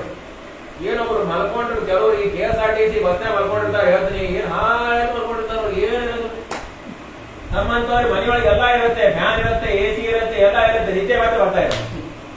10 ಸಲ ಹೇಳೋದು ಶಿಕ್ಷೆ ಮಾಡೋದು, ಆ ಫ್ಯಾನ್ ಹಚ್ಚಿ ಈ ಫ್ಯಾನ್ ಹಚ್ಚಿ ಚಾದ್ರ ಹೊತ್ಕೊಂಡೆ ಬಿಟ್ಟು ಎದ್ದು ಮಾಡಿ ಕಡೆ ನಿದ್ದೆ ಬಂದ್ಬಿಟ್ಟು ಎಲ್ಲ ಬರುತ್ತೆ. ಪಕ್ಕದವ್ರು ಎದ್ದು ಬಿಡ್ತಾರೆ, ಏನ್ರಿ ಅದ್ರಿ ಅದಕ್ಕಂದ್ರು ಸತ್ಯಾಂಶಿತೋ ಕಿಂ ಕಶಿಪೋ ಪ್ರಯಾಸೈಹಿ. ಭೂಮಿ ಇರ್ಲಿಕ್ಕೆ ಕಾಲಕ್ಕೆ ಅದನ್ನೊಂದು ವ್ರತ ಮಾಡ್ತಾರೆ ಚಾತುರ್ಮಾಸದಲ್ಲಿ, ಶೈನಿ ವ್ರತ ಮಾಡ್ತಾರೆ. ಕೇವಲ ನೆಲದ ಮೇಲೆ ಮಲ್ಕೊಳ್ಳೋದು, ನೆಲದ ಮೇಲೆ ಊಟ. ಎಷ್ಟೆಷ್ಟು ವ್ರತಗಳವೋ ಏನೋ ಎಂತಾನು ಏನ್ ಆ ವ್ರತದ ಮೇಲೆ ವ್ರತ ಬಂದ್ಬಿಟ್ಟು ವೈರಾಗ್ಯ. ಒಂದು ತಿಂಗಳು ಹಾಲು ವ್ರತ ಮಾಡ್ಲಿಕ್ಕೆ ಆಗಲ್ಲ ಮನೆಗಳ. ಎಷ್ಟು ಒದ್ದಾಡ್ತಿರ್ತೀವಿ ಅಂತ, ಏನ್ ಹಾಲು ಬಿಡ್ಲಿಕ್ಕೆ ಅಂತ ಹೇಳಿ ಅದ್ರೊಳಗೂ ಮತ್ತೇನೋ ಇವ್ರದೇ ಒಂದು ಕನ್ಕ್ಲೂಷನ್ ಕರ್ಕೊಂಡು ಏನೇನೋ ಮಾಡಿ ಚಹಾ ಬಿಡ್ಲಿಕ್ಕಂತ ಆಗಲ್ಲ. ಏನ್ ಮಾಡ್ಬೇಕು, ಹಾಲು ಬಿಡೋದು, ಹಾಲು ಬಿಡ್ತೀವಿ, ಚಹಾ ಬಿಡೋದೇನ್ ಕಟ್ಟ. ಅಡಿಗೆ ಅವ್ರ ಯಾರು ಏನಿಲ್ರಿ, ನಮಗೆ ಮನೆ ಸ್ವಾಮಿಗಳು ಹೇಳಿದ್ರು, ಯಾವ ಸ್ವಾಮಿಗಳು ಅಂತ ಹೇಳಿದ್ರು, ಸ್ವಾಮಿಗಳು ಹೇಳಿದ್ರು ಆ ಹಾಲಿಗೆ ಕಾಫಿ ಆದ್ಮೇಲೆ ಚಹಾ ಆದ್ಮೇಲೆ ಒಂದು ಸಿಡಿಸ್ಬೇಕಂತಿದ್ರು. ಏನು ಮೊಸರು ಕಪ್ಪಾಚಿದಾಗ ಮನೆ ಮೇಲೆ ಇದ್ರು. ಅವರಂದ್ರು ಆಯ್ ಚಿರಾಣಿ ಕೆಂಪಚಿನ ಸಂತಿ ದಿಗಂತಿ ವಿಜ್ಞಾನ್ ಅಂದ್ರೆ ನಾವು ಮತ್ತೊಬ್ಬರ ಕಡೆ ಹೋದಾಗ ಕೆಲಸ ಆಗುವುದು. ಧರುದುರ್ಮದ ಅಂತಾರೆ, ಮತ್ತೊಬ್ಬರ ಕಡೆ ಕೈ ಬೇಡಲೇ ಬೇಡ. ಅವಧೂತಚರ್ಯ ಅಂತ ಹೇಳಿ ಈ ರೀತಿಯಾಗಿ ಅದ್ಭುತವಾಗಿ ತಿಳಿಸಿಕೊಟ್ಟು ಆಮೇಲೆ ಖಂಡಸ್ಮೃತಿ ಅಖಂಡ ಸ್ಮೃತಿ ಅಂತ ಏಕಕಾಲಕ್ಕೆ ಭಗವಂತನ ಪೂರ್ಣವಾದ ರೂಪವನ್ನು ಧ್ಯಾನ ಮಾಡಲ್ಲ. ಮೊದಲೇ ಕಣ್ಣು ಮುಚ್ಚಿದಾಗ ದೇವರ ಪಾದವನ್ನು ಸ್ಮರಣೆ ಮಾಡುವಂತಹದ್ದು ಕಾನ್ಸಂಟ್ರೇಷನ್ ಬರಬೇಕಂತ. ಹಾಗಾದ್ರೆ ದೇವರ ಪಾದದ ಬಗ್ಗೆ ಎಲ್ಲೆಲ್ಲಿ ಶಾಸ್ತ್ರಗಳು ಹೇಳ್ಯಾರ ಅವೆಲ್ಲ ಮೊದಲಿಗೆ ಪ್ರಮಾಣವನ್ನು ತಲೆ ಇಟ್ಕೋಬೇಕು. ಅದಕ್ಕೆ ನಮ್ಮ ಸ್ವಾಮಿಗಳು ಶ್ರೀಮದ್ ಅಧ್ಯಾಯ ಮಾಡಿಕೊಟ್ಬಿಟ್ಟರು. ಮೊದಲನೇ ಅಧ್ಯಾಯ ವಾದಶಾಸ್ತ್ರದೊಳಗೆ ಪೂರ್ಣ ಭಗವಂತನ ಅವಯವ ಹೇಗದ ಗೊತ್ತಾಗುತ್ತೆ. ಒಂದೇ ಒಂದೇಂ ಸದಾನಂದಂ, ಭಗವಂತನ ಮುಖ ಕೊಡಿ ತನಕ ಒಂದೇ ಒಂದೇ ಅಧ್ಯಾಯ. ಅದನ್ನಕ್ಕ ಅನಿವಾರ್ಯ ಅಲ್ಲೇಬೇಕು. ನೈವೇದ್ಯ ಆಗೋದ ದ್ವಾದಶಾಸ್ತ್ರ ಬೇಕೇ ಬೇಕಲ್ಲ, ಇಲ್ಲ ಆಗೋದಿಲ್ಲ. ಒಂದೇ ಮನ ತನಕ ನೈವೇದ್ಯ ತರೋದೇ ಹೊರಗೆ ಕಡೆಗೆ ಅವರ ಗುರುಪುಂಶತೆ ಬರ್ಬಾಡಿ. 3ನೇ ಅಧ್ಯಾಯ ಮತ್ತು ಇದು ನೈವೇದ್ಯ ಬರ್ತಾ ಇಲ್ಲ ಅನ್ನೋ ಕಾಲಕ್ಕೆ ಬರ್ತಾ ಹೆಂಡತಿ ಗುರು ಪುಂಶ ಅದಕ್ಕಂದು ಇದು ಬೇಕು. ಹಾಗಾಗಿ ಭಗವಂತನನ್ನ ಹೃದಯದಲ್ಲಿ ಎಷ್ಟು ರೂಪವನ್ನು ಚಿಂತನೆ ಮಾಡಬೇಕು ಅನ್ನೋ ಕಾಲಕ್ಕೆ ಕೇಚಿಸ್ವದೇಹಾಂತ ಹೃದಯಾವಕಾಶೆ ಪ್ರಾದೇಶ ಮಾತ್ರಂ ಪುರುಷಂ ವಸಂತಂ.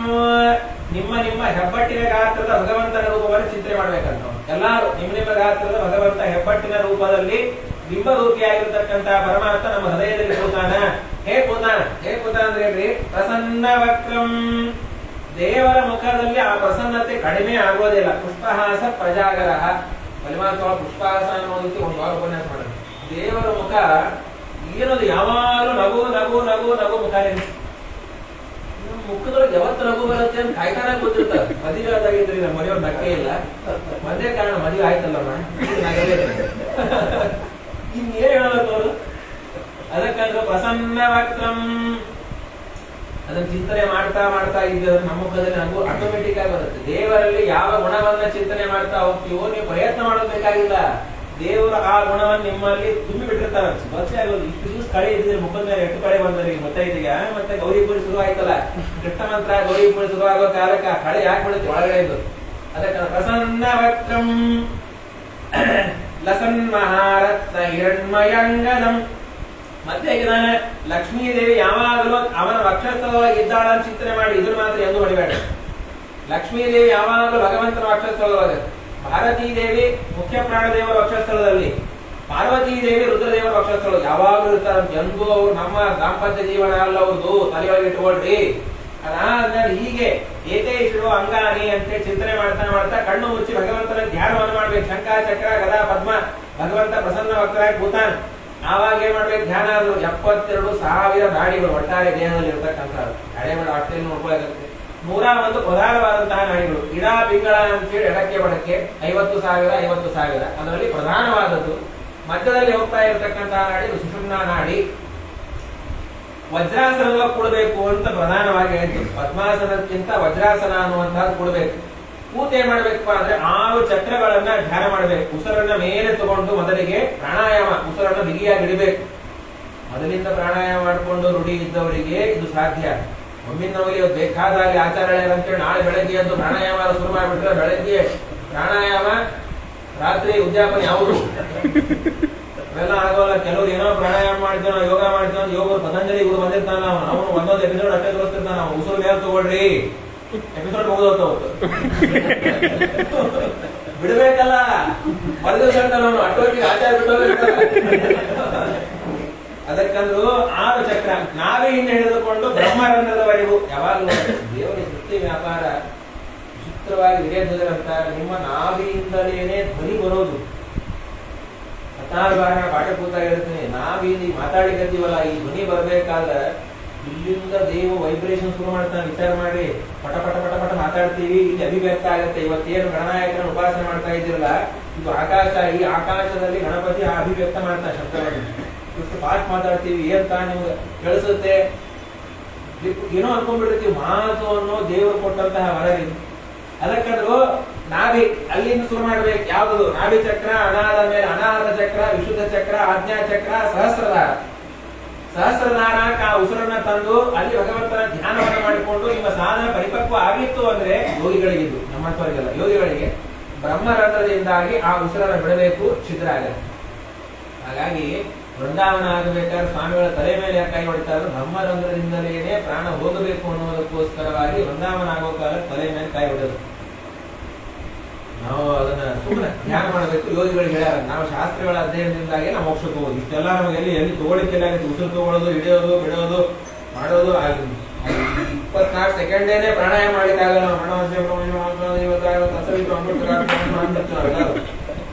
ಹಾಗಾಗಿ ಇಂತಹ ಅದ್ಭುತವಾಗಿರ್ತಕ್ಕಂತಹ ಜ್ಞಾನವನ್ನು ಮಾಡಬೇಕಪ್ಪ ಅಂತ್ಯಕಾಲ ಬಂದಾಗ. ಆಮೇಲೆ ನೋಡಪ್ಪ, ಪರೀಕ್ಷಿತ ರಾಜ ಏನ್ ಸ್ವಾಮಿ ಆ ಕ್ಷುದ್ರ ದೇವತೆಗಳ ಕಾಮನೆಯನ್ನು ಬಿಡಬೇಕು. ಒಂದೊಂದು ಫಲಕ್ಕೆ ಒಂದೊಂದು ದೇವತೆ ಉಪಾಸನೆಯನ್ನು ಹೇಳ್ಯಾರ.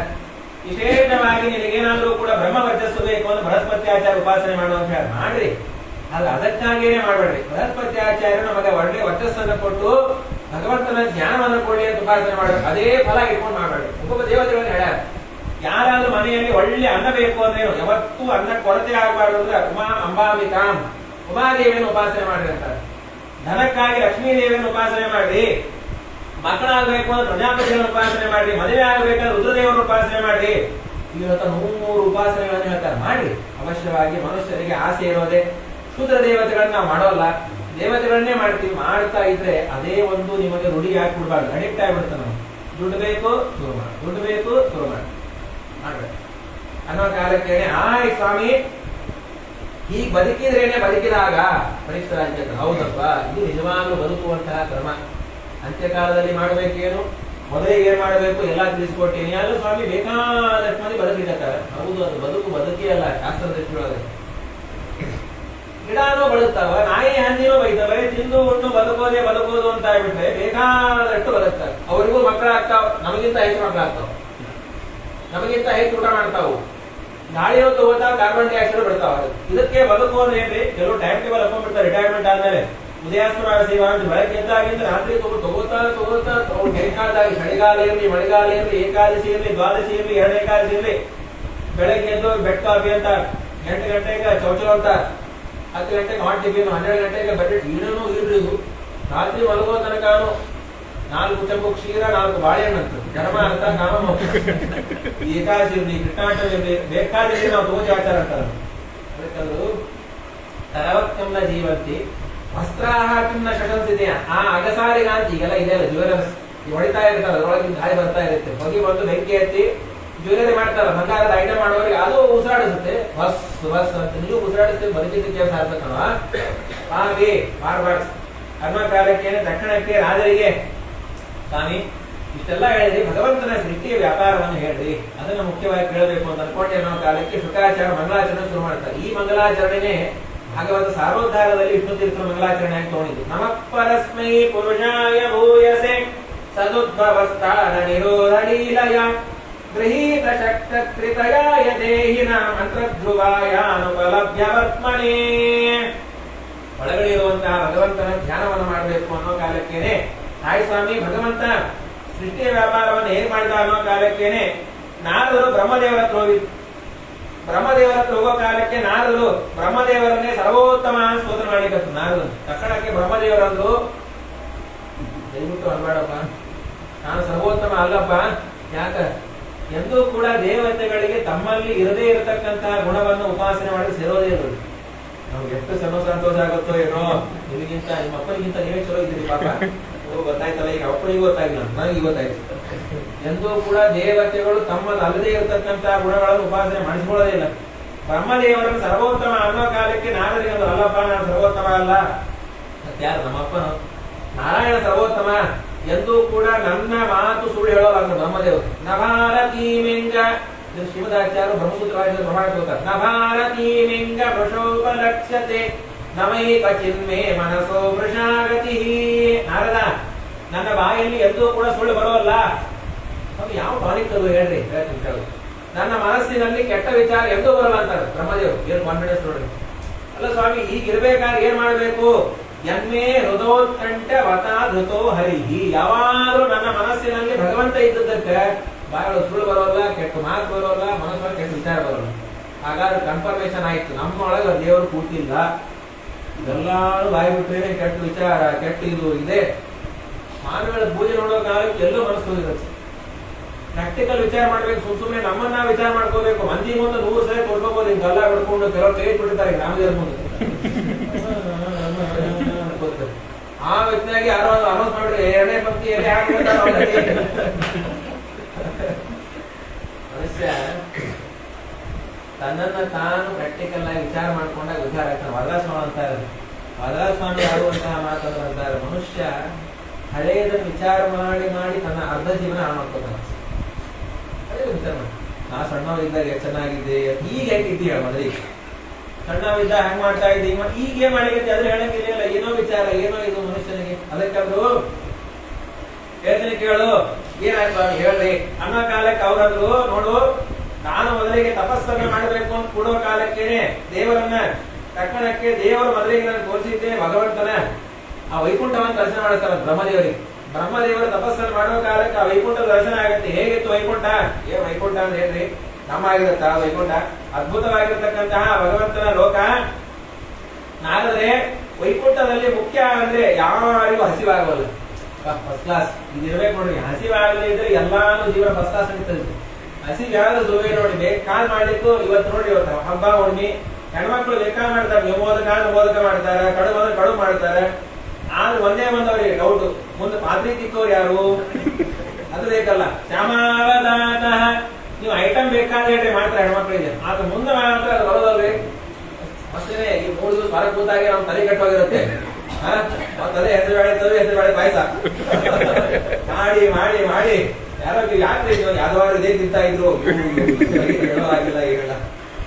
ಸಚಿಂತಯಂದೆಚ್ಚರಮೇಕದಂಬ ಸುಪಾಶುಣೋ ದೀರ್ಘದಿತಂ ವಚೋ ವಿಭುಃ ಪದೇಶಯತ್ಸೋಡಶಮೇಕನಿಂಶಂ ನಿಶ್ಚಿಂಚನಾನಾಂ ನೃಪಯದ್ದರಂ ವಿದುಃ. 2ನೇ ಅಕ್ಷರ ಹಾಗೂ 16ನೇ ಅಕ್ಷರ ತಪಃ. ತಪಸ್ಸು ಮಾಡಿ ಎಲ್ಲ ತೋರಿಸ್ತೀವಿ ಅಂತ ದೇವರು ಸೂಚನೆ ಮಾಡಿಲ್ಲ, ತಪಸ್ಸು ಮಾಡಿದ್ರು. ಅದ್ಭುತವಾಗಿ ಆ ಭಗವಂತನ ದರ್ಶನ ಆಯ್ತು. ನೋಡ್ರಿ, ಅಲ್ಲಿ ಲಕ್ಷ್ಮೀ ದೇವಿ ಯಾವತ್ತು ನಾನು ದೇವರ ಕೆಲಸವನ್ನು ಬಿಟ್ಟೇ ಕೊಡಲ್ಲ ಅನ್ಸುತ್ತೆ. ಅಲ್ಲಿ ಕೆಲಸಗಾರರಿಗೆ ಡೌಟ್, ಸಿಗುತ್ತೋ ಇಲ್ಲೋ ಡೌಟ್ ಅನ್ಸುತ್ತೆ. ಯಾಕಂದ್ರೆ ಕೋಟಿ ಕೋಟಿ ವೃತ್ತಿಯಲ್ಲಿರೋರು ಹಾಟಕಾಂಬನ ಸೇವೆ ಹಿಂದೂಗಳಲ್ಲಿ ಬೇಕಾದಾಗ ದೇವರ ಸೇವೆ ನಾನೇ ಮಾಡ್ಬೇಕು ಅಂತ ಮಾಡ್ಬೇಕು. ಕರೆಕ್ಟ್ ಪಕ್ಷ ದೇವರ ಮನೆ ಕೆಲಸ ಆದ್ರೂ ಹೆಣ್ಮಕ್ಳು ಮಾಡ್ಬೇಕು, ಮಾಡ್ತಾರೆ. ಅದು ಬೈತಾ ಮಾಡಲ್ಲ, ನಿಜ ಬೈತಾ ಮಾಡ್ತಾರೆ. ಹಾಕ್ಬಿಡ್ರಿ ಎಲ್ಲ ಮಾಡಿ ನೀವೇ. ಅವ್ರು ಏನ್ ಮಾಡಿ ಪಂಚಾಮೃತ ಆದಾಗ ಸಹಜವಾಗಿ ಉಪಕಾರನೆ ಒಂದು ಬಿಟ್ಟು 4 ಹಾಕ್ತಾರೆ. ಏನ್ ಮಾಡ್ಬೇಕು ಮಾಡ್ಬಿಡಿ, ಪಂಚಾಮೃತ ನೀವು ಮಾಡಿ ನಾ ಸಾಯ್ಬೇಕು ತಿಕ್ಕೊಂಡು ಆಯ್ತು ಬಿಡಿ, ನಾನೇ ತಿಕ್ಕೋದು. ನಾನು ಪತಿವ್ರತ, ನಾನೇ ತಿಕ್ಕೋದು. ಏನ್ ಸಾಯ್ಬೇಕು, ಅಯ್ಯೋ ಬಿಡಲ್ಲ, ತಿಕ್ಕೊಂಡು ನಾವು ಕೊಡಲ್ಲ. ಏನ್ ಸಾಯ್ಬೇಕು? ಅದಕ್ಕಂದ್ರೂ ಮಾಡ್ಬೇಡ್ರಿ. ಶ್ರೀಯತ್ರ ರೂಪಿಣ್ಯೋಗಾಯ ಪಾದಯೋ ಕರೋತಿ ಮಾನಂ ಬಹುಧಾ ವಿಭೂತಿಭಿಃ. ನಿದ್ರೆಯು ಅಲ್ಲಿಲ್ಲ, ರೋಗ ಪತ್ರಗಳಿಲ್ಲ ಅಂತಾರೆ. ಬ್ರಹ್ಮಾಂಡದೊಳಗೆ ಆರಿಸಿ ನೋಡಲು ನಮ್ಮೂರೇ ವಾಸಿ. ಯಾವ್ದು ನಿಮ್ಮೂರಿಗೆ ಹೇಗೆ ಬರ್ಬೇಕು ಅಂದ್ರು ಏನಿಲ್ಲ, ಸಾಧು ಜನರ ಕೂಡಿ ಮೋಕ್ಷಕ್ಕೆ ಸಾಧನವನ್ನೇ ಮಾಡಿ ಅಂತ. ನೀವೆಲ್ಲ ಬರ್ಬೇಕಾದ್ರೆ ಸ್ವಾಮಿಗಳ ಜೊತೆ ಗಣ ಹಚ್ಬಿಡ್ರಿ, ಸರಳ ಕರ್ಕೊಂಡ್ ಬರ್ತಾರ. ನಮ್ಮ ಊರಿಗೆ ಬರಬೇಕು, ಅದೇ ಒಂದು ಮಾರ್ಗ. ಸಜ್ಜನರ ಸಂಘವನ್ನು ಮಾಡ್ಬೇಕು. ಅದಾದ್ಮೇಲೆ ದೇವರು ಬ್ರಹ್ಮದೇವರಿಗೆ ಆಜ್ಞೆ ಮಾಡಿ ಮುಂದಿನ ಎಲ್ಲಾ ಕೃತ್ಯಾದಿಗಳು ನೀವೇ ಮಾಡಿ. ಬ್ರಹ್ಮದೇವರಿಗೆ ಹೇಳೋ ಕಾಲಕ್ಕೆ ವಿಚಾರ ಮಾಡ್ರಿ. ಇಡೀ ಲೋಕದ ಆಧಿಪತ್ಯ ಬ್ರಹ್ಮದೇವರ ಕೈಯಲ್ಲಿ. ಬ್ರಹ್ಮದೇವರ ಮೇಲಿರೋರಂದ್ರೆ ಇಬ್ರೇ, ಒಂದು ಲಕ್ಷ್ಮಿ, ಇನ್ನೊಂದು ದೇವರು. ಮನುಷ್ಯನಿಗೆ ಅಹಂಕಾರ ಹೇಗೆ ಬರಬೇಕು? ಎಲ್ಲಾ ತೊಳಗೇನೆ. ಇಡೀ ಜಗತ್ತೇ ಬ್ರಹ್ಮದೇವರ ತೊಳಗಿದ್ದಾಗಲೂ ಕೂಡ ಬ್ರಹ್ಮದೇವರಿಗೆ ಅಹಂಕಾರ ಬರಬಾರದು ಅಂತಂದ್ರೆ ತಕ್ಷಣಕ್ಕೆ ಅವರೊಂದು ಸ್ವಾಮಿ ಇನ್ನೂ ಒಂದು ವರ ಕೇಳ್ತಿರ್ತ ಅಂದ್ರೆ ಕೊಟ್ಟಿರಲು ಇಡೀ ಜೀವೋತ್ತಮತ್ವ ಜಗತ್ತಿನ ಆಧಿಪತ್ಯವನ್ನು ಕೊಟ್ಟು ಮತ್ತೇನ್ ಬೇಕು? ಅದಕ್ಕೆ ಬೇಕು ಸ್ವಾಮಿ, ಅಹಂಕಾರ ಬರಬಾರದು. ಇಷ್ಟೆಲ್ಲ ನಾ ಮಾಡ್ಲಿಕ್ಕೆ ಅಂದ್ರೆ ದೇವರಿಗೆ ಕೈಯಲ್ಲಿ ಆಗೋಲ್ಲ ಸೃಷ್ಟಿ ಮಾಡ್ಲಿಕ್ಕೆ, ಹಾಗಾಗಿ ನಾ ಮಾಡ್ಲಿಕ್ಕೆ ಅನ್ನೋ ದಯವಿಟ್ಟು ತಲೆಯಲ್ಲಿ ಬರಬಾರ್ದು. ದೇವರು ಸೇವಾ ಕೊಟ್ಟಾನ ಅದಕ್ಕೆ ಮಾಡ್ಲಿಕ್ಕೆ ಅಂತ ಬರ್ಬೇಕು. ಎರಡೇ ನೋಡಿ, ದೇವರ ಕೈಯಲ್ಲಿ ಸೃಷ್ಟಿ ಮಾಡ್ಲಿಕ್ಕೆ ಆಗೋಲ್ಲ ಹಾಗಾಗಿ ನನಗೆ ಕೊಟ್ಟಾನ ಅನ್ನೋದು ಅಹಂಕಾರ ಬೇಡ. ದೇವರು ನನಗೆ ಸೃಷ್ಟಿ ಮಾಡೋ ಅವಕಾಶ ಕೊಟ್ಟು ಕೂಡಿಗೆ ಒಂದು ಅವಕಾಶ ಕೊಟ್ಟಾನ ಅಂತ ಮಾಡ್ಲಿಕ್ಕೆ ಬರ್ಬೇಕು. ಹಾಗಾಗಿ ಭಗವಂತ ಅಂತ ಚತುಶ್ಲೋಕಿ ಭಾಗವತ ಕೇಳು. ಹಾಗಾಗಿ ಮನುಷ್ಯನಿಗೆ ಅಹಂಕಾರ ಬರಬಾರದು ಅಂದ್ರೆ ಭಾಗವತ ಕೇಳಬೇಕು. ನಮ್ ಹಾಳಾಗೋದ ಭಾಗವತ ಕೇಳಿದ ಕೂಡ ಅಹಂಕಾರ ಬರಬೇಕು. ನಾವ ಭಾಗವತ ತಿಳಿವಿ ಹಾಕಿ ಅದೆಲ್ಲ ಅದಕ್ಕದು ಅಹಮೇವ ಸಮೇವಾಗ್ರೇ ನಾಣ್ಯ ಸದಸತ್ವ. ಬ್ರಹ್ಮದೇವ ಒಳ್ಳೆ ಮಾತಾಡ್ತಾರೆ. ಬ್ರಹ್ಮ ಒಂದೇ ತಿಳ್ಕೊಂಡ್ಬಿಡು, ನೀ ಬರೋಕ್ಕಿಂತ ಮುಂಚೆನೂ ನಾ ಇದ್ದೀನಿ, ನೀ ಪ್ರಳಯ ಕಾಲದಲ್ಲಿ ಹೋದ್ಮೇಲೂ ನಾ ಇರ್ತೀನಿ. ಸೊ ಮಧ್ಯದಲ್ಲಿ ನೀ ಮಾಡಿದ್ದು ಅಂತ ತಲೆಯಲ್ಲಿ ಬರೋದು ಬೇಡ. ಕರ್ಪರ್ ಹೌದು ನೋಡಿ, ಹೌದು ಹಿಂದೂ ಅವನಿದ್ದ ಮುಂದೆ ಅವನಿದ್ದ ಮಧ್ಯದಲ್ಲಿ ನಮ್ದೇನು ಗಿಟ್ಟಾಗಿರಣ ಬಂದು ಹೋಗೋದಟ್ಟೆ ಅನ್ನೋ ಕಾಲಕ್ಕೆ ಆಯ್ತು ಅಂತ ಹೇಳಿ ಭಾಗವತದ 10 ಲಕ್ಷಣವನ್ನು ಹೇಳ್ತಾ ಇದ್ರಿ. ಭಾಗವತ ಅಂತಲ್ಲ, ಒಟ್ಟಾರೆ ಪುರಾಣಗಳು ಅಂತ ಮಾಡಬೇಕಾದ್ರೆ ರಚನೆ ಮಾಡ್ಬೇಕಾದ್ರೆ ಶುಕಾಚಾರ ಅಂತ ಈ 10 ಲಕ್ಷಣ ಇರಬೇಕು. ಅಂದ್ರೆ ಈ ವಿಷಯಗಳಿರ್ಬೇಕಲ್ಲಿ ಪುರಾಣಗಳಲ್ಲಿ. ಯಾವುದು? ಸರ್ಗ, ವಿಸರ್ಗ, ಸ್ನಾನ, ಪೋಷಣ, ಊತಿ, ಮನ್ವಂತರ, ಈಶಾನುಕತ, ನಿರೋಧ, ಮುಕ್ತಿ, ಆಶ್ರಯ. ಈ 10 ವಿಷಯಗಳನ್ನ ಹೇಳಿದ್ರು ಅಂದ್ರೆ ಅದು ಪುರಾಣ ಅಂತ ಕರೆಸಿಕೊಳ್ಳುತ್ತೆ. ಅಂತಹ 10 ವಿಷಯಗಳು ಈ ಭಾಗವತ ಗ್ರಂಥದಲ್ಲಿ ಇದೆ ಅನ್ನುವಂತಹ ಮಾತನ್ನು ಹೇಳಿದ ಮೇಲೆ ಮುಂದೆ ಶುಕಾಚಾರ್ಯರನ್ನ ಕುರಿತು ಪರೀಕ್ಷಿತರಾದರೂ ಕೇಳುವಂತಹ ಪ್ರಶ್ನೆ ಏನಪ್ಪಾ ಅಂದ್ರೆ, ಸ್ವಾಮಿ ಉದ್ಧವರಿಗೂ ಹಾಗೂ ಮೈತ್ರೇಯರಿಗೂ ಸಮಾಗಮ ಎಲ್ಲಾಯಿತು ಅನ್ನೋ ಕಾಲ ತೃತೀಯ ಸ್ಕಂದವನ್ನು ಆರಂಭ ಮಾಡ್ತಾರೆ. ಉದ್ಧವರಿಗೂ ಮೈತ್ರೇಯರಿಗೂ ಸಮಾಗಮ ಎಲ್ಲಾಯಿತು, ಉದ್ಧವರು ಮೈತ್ರೇಯರನ್ನ ಕುರಿತು ಪ್ರಶ್ನೆ ಮಾಡಿದಂತಹ ಪ್ರಶ್ನೆಗಳು ಯಾವುದು ಅನ್ನೋ ಕಾಲಕ್ಕೆ ಆವಾಗ ಶುರು ಮಾಡ್ತಾರೆ. ನೋಡಪ್ಪ, ವಿದುರ ಮನೆ ಬಿಟ್ಟು ಹೋದ. ಒಂದು 10 ಶ್ಲೋಕ ಹೇಳ್ತಾರೆ. ಮೊದಲಿಗೆ ವಿದುರ ಇವಾಗ ಮನೆ ಬಿಟ್ಟ, ಆವಾಗ ಮನೆ ಬಿಟ್ಟ, ಒಂದು 100 ಬಾರಿ ಹೇಳ್ತಾರೆ ಮನೆ ಬಿಟ್ಟ ಮನೆ ಬಿಟ್ಟ. ಈ ಯಾವಾಗ ಬಿಟ್ಟದ್ದು ಹೇಳ್ರಿ ಮೊದಲಿಗೆ ಅದನ್ನ. ಯಾವಾಗ ಅಂದ್ರೆ ದ್ರೌಪದಿ ವಸ್ತ್ರಾಪಹಾರದ ವಿದುರನ ಮನೆ ಬಿಟ್ರು. ಮತ್ತೇನಾಯ್ತು? ಕೃಷ್ಣ ಪರಮಾತ್ಮ ಬಂದಾಗ ದುರ್ಯೋಧನ ಅವಮಾನ ಮಾಡಿದಾಗ ಮನೆ ಬಿಟ್ರು. ಇನ್ 10 ಸಲ ಮನೆ ಬಿಟ್ಟು ಮನೆಗೆ ಬಂದ್ರೆ ಅದು ಒಂದ್ಸಲ ಮನೆ ಬಿಟ್ಟು ಹೋದ್ರೆ ಮರಲೇಬಾರ್ದು. ಕೆಲವರು ಮನೆ ಬಿಟ್ಟು ಹೋಗಿರ್ತಾರೆ, ಹೊಟ್ಟೋಗ್ತೀನಿ ಬ್ಯಾಡ್ರಿ ಇವತ್ತ ಕೃಷ್ಣಾಟನೆ ಎಲ್ಲ ಹೋಗ್ಬೇಡ್ರಿ, ಎರಡು ಬೇಕಾದಾಗ ಹೊಟ್ಟೋಗ್ತೀನಿ ಅಂತ ಹೊಟ್ಟೋದು. ನಾ ಬರೋದೇ ಇಲ್ಲ, ಇನ್ನ ಸಾಯಂಕಾಲ 6 ಬಂದ್ಬಿಟ್ಟು ಬರೋದೇ ಇಲ್ಲ ಅಂತಿದ್ರೆ ಅದೇ ಸಾಯಂಕಾಲ ತರ ಬರೋಲ್ಲ ಅಂತ ಹೇಳಿದ್ದೆ. ಸುಮ್ಮನೆ ನಮಗೆ ಈ ವೈರಾಗ್ಯ ಅನ್ನೋ ತಾತ್ಕಾಲಿಕವಾದ ವೈರಾಗ್ಯ ಬರೋದು ನಮಗೆಲ್ಲರಿಗೂ. ಸುಮ್ಮನೆ ವೈರಾಗ್ಯ ಬಂತು ಮಠಾಡಿ ಏನ್ ಹೊಟ್ಟೋಗ್ತೀವಿ, ಎಲ್ಲ ಅಬ್ಬೂರಿಗೋ ಎಲ್ಲ ಹೋಗ್ಬಿಟ್ಬಿಟ್ಟು ಫೋನ್ ಮಾಡ್ತಾನೆ, ಹೇಗಿದೆ? ನಾ ಇಲ್ಲ ಮನೆಯಲ್ಲಿ ಹೇಗಿದೆ ಅಂದ್ರೆ, ನೀವು ಬರ್ಲೇಬೇಡ ಮತ್ ಬರ್ಲೇಬೇಡ್ರಿ ಅನ್ನೋದು ಅಷ್ಟೇ ಅಲ್ಲ, ನೀವು ಎಲ್ಲಿದ್ದೀರು ಅಂತ ಹೇಳ್ಬೇಡಿ. ಒಂದು ವಾರ ಹಾಯ್ತಿರ್ತೀವಿ ಬಿಟಿ ಬಿಟಿ ಬಿಟಿ ಬಿಟಿ ಬಿಟಿ. ಅದಕ್ಕಂದ್ರು ಯದಾ ಸಭಾಯಾಂ ಅದೇ ಹೇಳ್ತಾರೆ, ಯದಾ ಸಭಾಯಾಂ ಗುರುದೇವ ದೇವ್ಯಾಃ ಕೇಶಾವಿಮರ್ಶಂ ಸುತ ಕರ್ಮ ಕರ್ಹ್ಯಂ. ದ್ರೌಪದಿಯ ಕೂದಲನ್ನು ಹಿಡ್ಕೊಂಡ್ ಬಂದಾಗ ವಿದುರರು ಮನೆ ಬಿಟ್ಟು ಮನೆಯಿದ್ರು. ಅದಾದ್ಮೇಲೆ ನವಾರಯಾಮಾಸ ನೃಪಸ್ನುಷಾಯಾಃ. ಇಷ್ಟು ಸೊಸೆಗೆ ಅವಮಾನ ಆಗ್ತಾ ಇದ್ದ ಧೃತರಾಷ್ಟ್ರ ಬೆಂಬಲ ಕೊಟ್ಟ. ಯಾರಿಗೆ? ದುರ್ಯೋಧನಿಗೆ ಬೆಂಬಲ ಕೊಟ್ಟ. ಅವಾಗ ಬೇಜಾರಾಗಿ ಮನೆ ಬಿಟ್ಟು. ಇದೆಲ್ಲ ಆದ್ಮೇಲೆ ನಿಜವಾಗ್ಲೂ ಮನೆ ಬಿಟ್ಟದ್ದು ಹೇಳ್ರಿ, ಯದಾ ಮುಕುಂದ ಜಗಾದ ಕೃಷ್ಣ. ಅವಾಗ ನಿಜವಾಗ್ಲೂ ಮನೆ ಬಿಟ್ಟು. ಮುಕುಂದ ಅಂದ್ರು, ಕೃಷ್ಣ ಅನ್ನುವಂತಹ ಪ್ರಯೋಗ ಮಾಡಿದೇನೆ ದೇವರಿಗೆ ಮುಕುಂದ ಅಂದ್ರು. ಬಾಯಿ ಬಿಟ್ಟು ಕೇಳಲಿಕ್ಕೆ ಕೃಷ್ಣ ಪರಮಾತ್ಮನೇ ಸಂಧಾನಕ್ಕೆ ಬಂದಾನು. ಮುಕುಂದ ಮೋಕ್ಷಪ್ರದ ಕೃಷ್ಣ. ಯಾರೋ ಸಾಮಾನ್ಯ ಅಂತ ತಿಳ್ಕೋಬೇಡ್ರಿ. ಮನಸ್ಸು ಮಾಡಿದರೆ ಪಾಂಡವರಿಗೆ ಇಂತಹ 100 ಬ್ರಹ್ಮಾಂಡವನ್ನು ಮಾಡಿಕೊಡ್ತಾರೆ. ಆದ್ರೆ ಬಂಧುಗಳಲ್ಲಿ ಏನಾದ್ರೂ ಕೂಡ ಚೂಪಾರು ಆದಾಗ ಹೊಂದಿಸ್ಬೇಕು ಅಂತ ಬಂದ ಧೃತರಾಷ್ಟ್ರ, ಈಗಾದ್ರೂ ಬುದ್ಧಿ ಕಲ್ಪೋ, ನಿನ್ನ ಮಗನಿಗೆ ಬುದ್ಧಿ ಹೇಳೋ ಅನ್ನೋ ಕಾಲಕ್ಕೆ ಎಲ್ಲಿದ್ದೋ ಏನೋ ಗೊತ್ತಿರೋ ದುರ್ಯೋಧನ ಒಳ್ಳೆ ಬಂದು ಪಾಪಿ ಊಟ ಮಾಡೋದು ನಮ್ಮನೆಯೊಳಗ ಹೊಗಳೋದು ಮಾಡ್ತಾರೆ. ಪಾಂಡವರನ್ನ ಯಾವಾಗಲೂ ಇವರನ್ನು ಯಾರು ಬಲಿಸಿದಿಲ್ಲ, ಇವ್ರ ಕೈಕಾಲು ಕಟ್ಟಿ ಕಡಲ್ ಹಾಕ್ರಿ ಊರ ಹೊರಗೆ. ಈ ಪಾಪಿ ಒಳಗಡೆ ಬರಬಾರ್ದು. ದುರ್ಯೋಧನ ವಿರೋಧ ಮಾಡಿದವ್ರಿಗೆ ಏನಾಗಬೇಕು ಅಂತ ಗೊತ್ತಾಗಬೇಕು ಈ ಪಾಪಿಟ್ಟು ನೋಡಿದಾಗ ಅಂತಾದ್ರೂ ವಿದುರನ ಅರ್ಥ ಆಗುದಿಲ್ಲ. ಯಾಕೆ ಅವನ ಸ್ವಭಾವನೇ ದುರ್ಯೋಧನ ಬೈಬೇಕು. ಅವನು ಸೌಮ್ಯ ಮಾತಾಡಿದ್ರೆ ಗಾಬರಿ ಆಗುತ್ತೆ ಕೆಲವೊಮ್ಮೆ. ಅದೇ ಮನೆಯೊಳಗೆ ಯಾವಾಗಲೂ ವಟ ವಟ ವಟ ಅನ್ನೋರು 1 ನಿಮಿಷ ಬಾಯಿ ಮುಚ್ಚಿಬಿಟ್ಟು ಗಾಬರಿ ಆಗುತ್ತೆ. ಏನ್ ಬಹಳ ಬೇಕಾಗಿದೆ, ಯಾವಾಗಲೂ ಗಂಡ ಬೈತಾನೆ ಇರ್ತಾನೆ. 2 ದಿವಸ ಬೈದೇ ಇದ್ರೆ ಆ ಹೆಂಡತಿ ಟೆನ್ಷನ್ ಆಗುತ್ತೆ, ನಮ್ಮ ಮನೆಯವ್ರಿಗೆ ಏನಾಗಿದೆ ಏನೋ ಅಂತ ಹೇಳಿ. ಯಾಕ್ರಿ ಆರಾಮಿಲ್ಲ ಏನ್ ಗೊತ್ತಾಯ್ತಿನ? ಅದೇ ನೀವು 2 ದಿವಸ ಬಾಯಿ ಮುಚ್ಚಿಕೊಂಡು ಕೂತಿರಲ್ಲ, ಮುಚ್ಚು ಬಾಯ್ ನಾರ್ಮಲ್ ಬಂದ್ರ ಮನೆಯವರು. ದುರ್ಯೋಧನ ಬಾಯದೇ ಇದ್ರೇನೆ ಇಷ್ಟೆಲ್ಲ ಪಡೆ. ತಕ್ಷಣಕ್ಕೆ ವಿದುರರು ಹೋಗೋ ಕಾಲಕ್ಕೆ ಆ ತಮ್ಮ ಬಿಲ್ಲನ್ನ ಆ ಹಸ್ತಿನಾವತಿಯ ವಚನ ಮೇಲೆ ಇಟ್ಟು ಹೊರಟೋದ್ರು. ಇದೇನ್ರಿ ದೊಡ್ಡದು ಬಿಲ್ ಇಟ್ರು, ಮಡಿ ಪಂಚೆ ಬಿಟ್ರು, ತಮಗಿ ಇಟ್ರು, ಹೇಳೋದಿರುತ್ತಾ ಇದನ್ನ?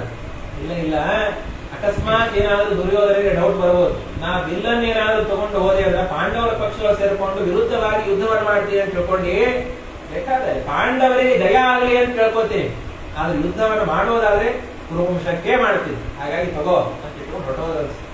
ಆಗ ಹೊರಟೋದಾಗ ವಿದುರರಿಗೂ ಮೊದಲಿಗೆ ಉದ್ದವರಿಗೂ ಭೇಟಿ ಆಗುತ್ತೆ. ಉದ್ದವರಿಗೆ ಭೇಟಿ ಆಗೋ ಕಾಲಕ್ಕೇನೆ, ಉದ್ದವರು ನೋಡುವ ಕಾಲಕ್ಕೆ ಮೊದಲಿಗೆ ಪ್ರಶ್ನೆ ಮಾಡಿದ್ರು. ವಿದುರವರು ಪ್ರಶ್ನೆ ಮಾಡಿದ್ರು, ಸ್ವಾಮಿ ಕೃಷ್ಣ ಚೆನ್ನಾಗಿದ್ದಾನಪ್ಪ. ಯಾವಾಗ ಕೃಷ್ಣ ಅಂತ ಇವ್ರು ವಿದುರರ ಬಾಯಿಯಿಂದ ಹೊಳೆಯಿಂದ ಬಂತು, ಉದ್ದವರ ಕಣ್ಣಲ್ಲಿ ನೀರು ಅನ್ಸುತ್ತೆ. ಯಾಕಂದ್ರು ಉದ್ದವರಿಗೆ ವಯಸ್ಸು ಆಗಿದ್ದೇನೆ, ಪೂಜಾ ಮಾಡಿ ವಯಸ್ಸಾಗಿರುತ್ತೆ. ಒಂದು 3 ಕಟ್ಟೆ ಹಿಡ್ಕೊಂಡ್ಬಿಟ್ಟಿದ್ರು, ತುಳಸಿ ಕಟ್ಟೆ, ದೇವರ ಕಟ್ಟೆ, ಭಾವಿ ಕಟ್ಟೆ, ಬಿಟ್ಟೇನು ಅಂತ ಯಪ್ಪಂಚಾಯಣ ಅಂತ ಇದ್ದಾರೆ. 5 ವರ್ಷದಿಂದಾಗಿ ಉದ್ದವರು ಪೂಜೆ ಮಾಡಿ ಶುರು ಮಾಡಿದ್ರಿ. 5 ವರ್ಷದಿಂದ ಪೂಜೆ ಮಾಡ್ಲಿಕ್ಕೆ ಎಷ್ಟೊತ್ತಿಗೆ 8 ಗಂಟೆಗೆ ಪೂಜೆ ಕೂತ್ರು ಅಂದ್ರೆ ಮಧ್ಯಾಹ್ನ 3:30 ಆಯ್ತು. ಅವರಮ್ಮ ಅಂತ ಇದ್ರಂತ, ಅಮ್ಮ ಬಾ ಉದ್ದವ ಊಟಕ್ಕೆ ಬಾ. ಅಮ್ಮ ಈಗ ನಾನೇ ಅಭಿಷೇಕಕ್ಕೆ ಬಂದಿ ನಾನು. ಅವರಮ್ಮ ಕೂಡಿಸೋಣ ಪೂಜೆ ಆದ್ರೆ ಓಡಿದ್ರೆ ಕೆಲವೊಮ್ಮೆ ನಿಧಾನವಾಗಿ ಪೂಜೆ ಮಾಡಿ ನಮಗದ ಎಡಿಕ್ಟ್ ಆಗಿಬಿಟ್ಟಿರುತ್ತೆ. ನಮ್ಮ ಸ್ವಾಮಿಗಳ ಪೂಜೆ, ಈ ಉಡುಪಿ ಪೂಜೆ ಸೆಟ್ ಆಗಿಬಿಟ್ಟಿರುತ್ತೆ ನಮಗೆ ಎಲ್ಲಿದು 1.5 ಗಂಟೆ ಆದ್ರೆ ಪೂಜೆ ಮುಗಿದೋಗ್ಬೇಕು. ಇನ್ನೂ ಕೆಲವರು ಅರ್ಧ ಗಂಟೆ ಪೂಜೆ ಮುಗಿದೋಗಿರುತ್ತೆ. ಕೆಲವರು ಅದೇನಿಲ್ಲ, ತಲೆ ಕಟ್ಕೊಳ್ಳೋದಾಗೆ ತಲೆ ಬಿಟ್ಟಿರ್ತಾರೆ. ಕೆಲವರು ಆಚಾರ ಹಾಗೆ ಬೇಕಾದಾಗ ನೈವೇದ್ಯ ಬರ್ತದಂತ ಕಾಯ್ತಾನೆ ಇರ್ತಾರೆ ಅಷ್ಟೇ. ಅವರು ಇನ್ನೂ ನಾರಾಯಣಾಯ ಪರಿಪೂರ್ಣ ಗುಣಾರ್ಣವಾಯ ಅಂತ ಬೆಳಿಗ್ಗೆ ಬಿಸ್ತಾ ಇರ್ತಾರೆ. ಆಚಾರ ಅಡಿಗೆ ಆಗಿಲ್ಲ